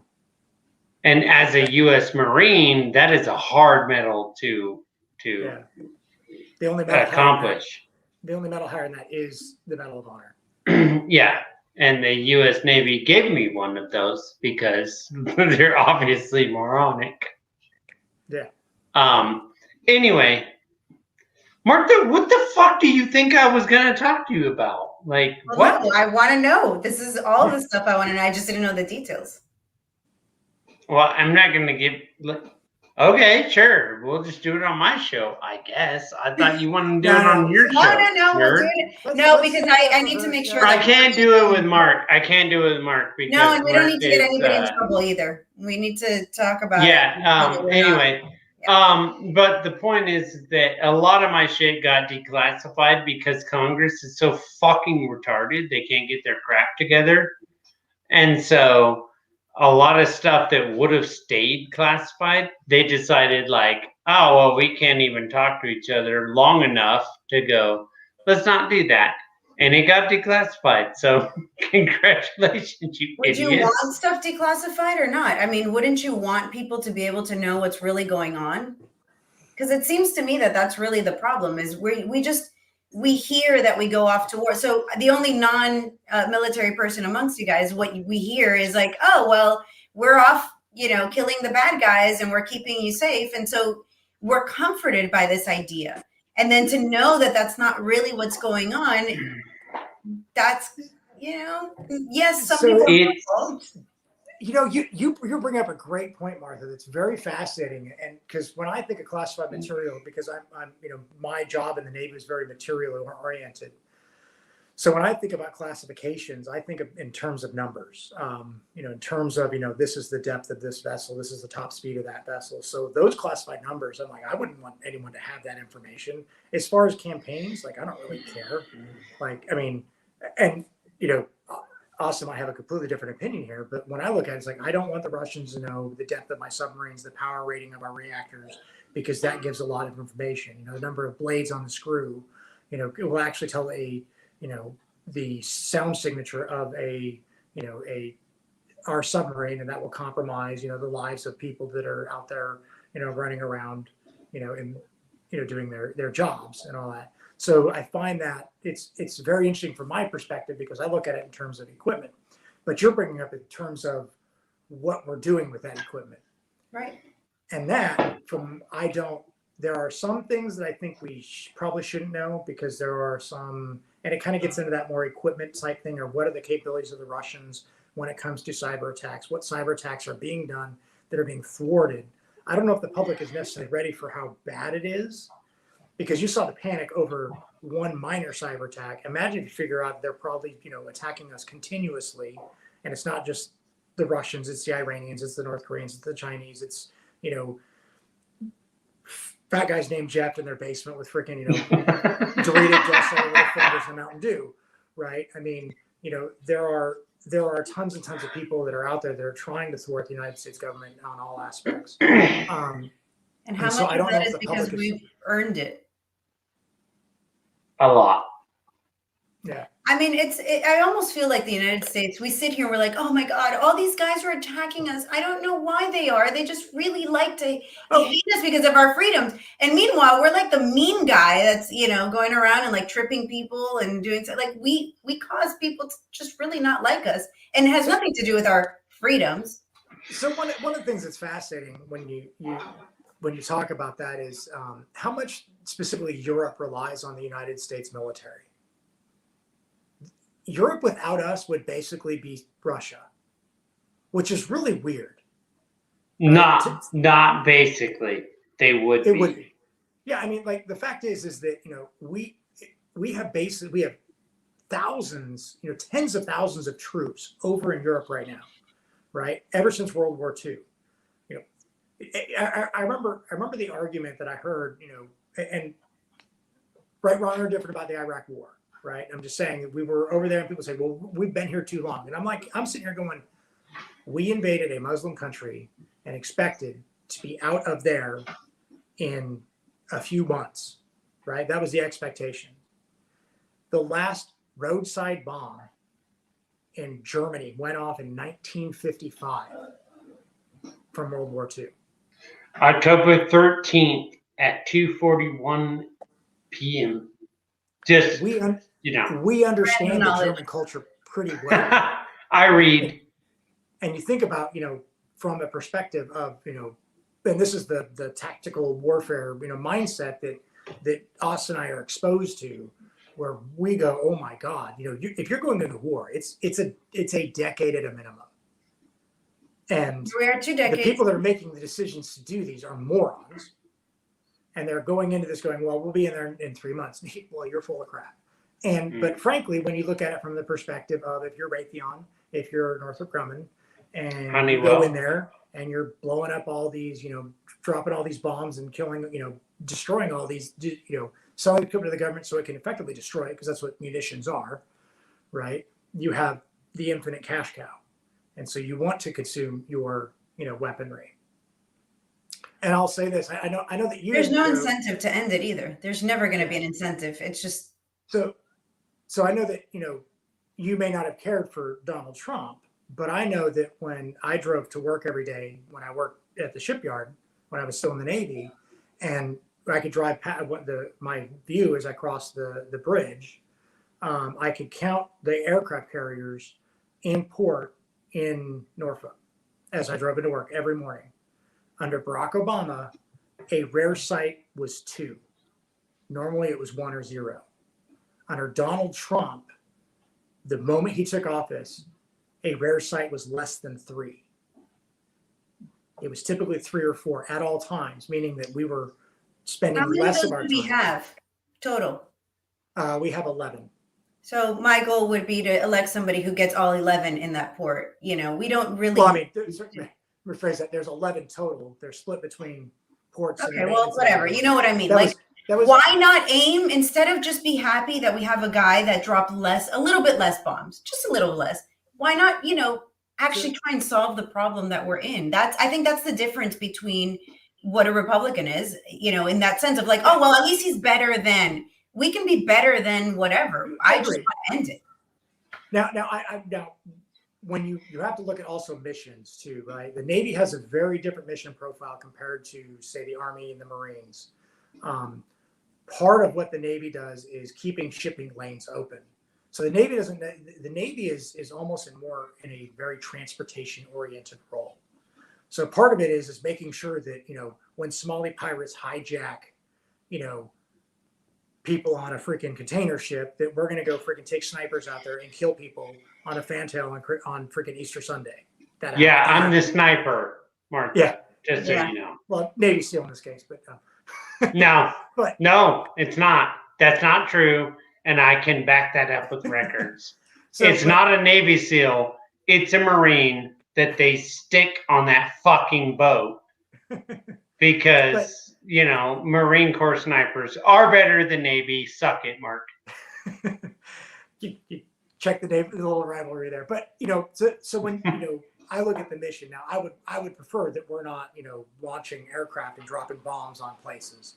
But I do want my Navy out there protecting the international waterways from piracy, from, rogue nations that are going to take over vessels, providing aid. That's actually a big part of the Navy that people don't realize is, that we do provide aid for a lot of things. We actually do, and I'm actually a big fan of that we do that. But you know what? Let's go ahead and finish up in this particular. I don't know how we went here, but we did. Long past my bedtime. Martha hung out with us for way past her bedtime. Look, guys, here's the bottom line. Shit's coming apart, it seems, and it is absolutely, and I think even Mark knows this is happening, and this is why cryptocurrency is drastically increasing in value for a lot of people because people are scared. They don't know where to put their money. They're terrified. So this is what I'm going to say to you guys. And what's weird is that I'm not allowed to give you financial advice, but Dr. Fauci is allowed to give you medical advice on TV. That seems fucking reasonable. But so is Biden, by the way. Yes. Or else. Yes. Or else. Yes. These idiots are allowed to do that. But I'm not going to give you financial advice. I'm going to tell you this. And I want this made more than clear as I can make it. Any way that you can get yourself some chickens, some pigs, some beef, some whatever you have to do, right? And raise that thing on your property. If you're capable of doing that, please start doing that. This shit is going to get wild and it's going to happen soon. So make sure that you do that. do everything in your power to do that. If you cannot do that on your own, find a loved one that can assist you in doing that.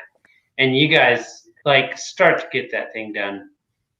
Martha Bueno is, she's the Cuban queen down there in Miami-Dade. So, follow her for sure. She's down in the description below. Hit her up. Make sure that she gets elected down in the commission office. Martha, why don't you tell everyone who you are, what you're about, and what you're doing? Wow, put me on the spot. Why don't you? Yeah, well, that's what I do. What I'm about? That's a broad question, but so I'm running for office, like you said. I'm running for commissioner, and I'm all about liberty. I'm all about getting government out of the way. Easiest way of saying it. Yeah. Well, she's obviously more liberty than Mark. No. But just. But I didn't put my life on the line for people, so there is that part. I mean, you gotta work it. So Mark Schneider, who is a nuclear operator out of Virginia, he spent 20 years in the U.S. Navy. He's a very good dude. He's come on this show many, many times and talked about the future of energy in America. He is probably, it makes me feel gross to say it now because, he said mean things about me one time on the Twitter, but he's probably one of the smartest people that I know. Mark Schneider is the author of Green Nuclear Future.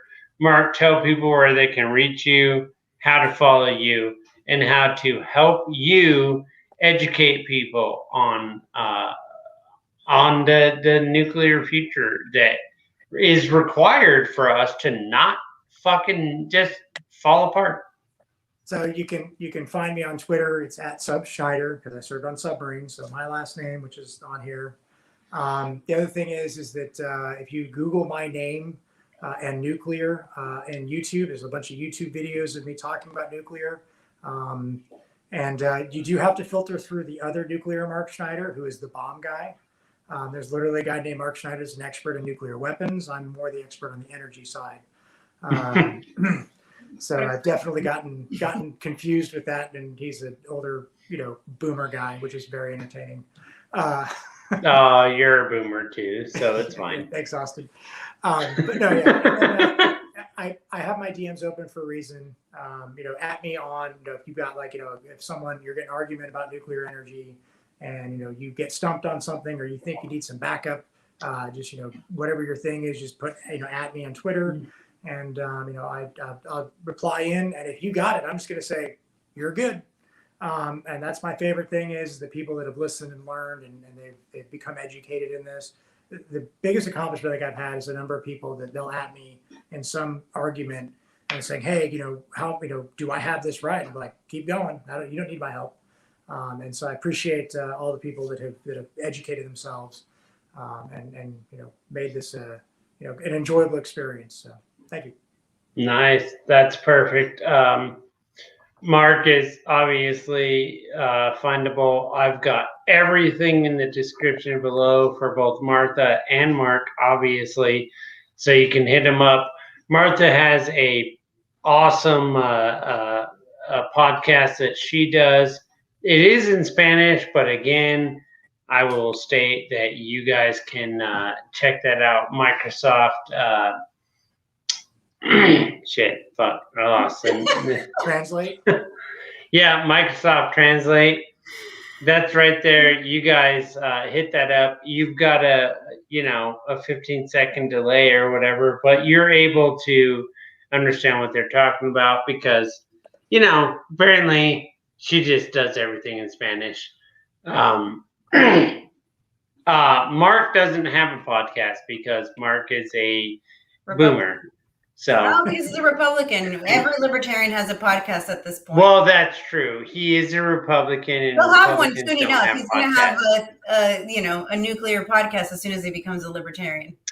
Yeah, well, then he'll be all like, "Oh, I'm the biggest, baddest motherfucker on the Libertarian side." I did have a Periscope. I did have a pretty. I had Periscope. I was doing. Yeah, that is such a Republican thing to say. Yeah.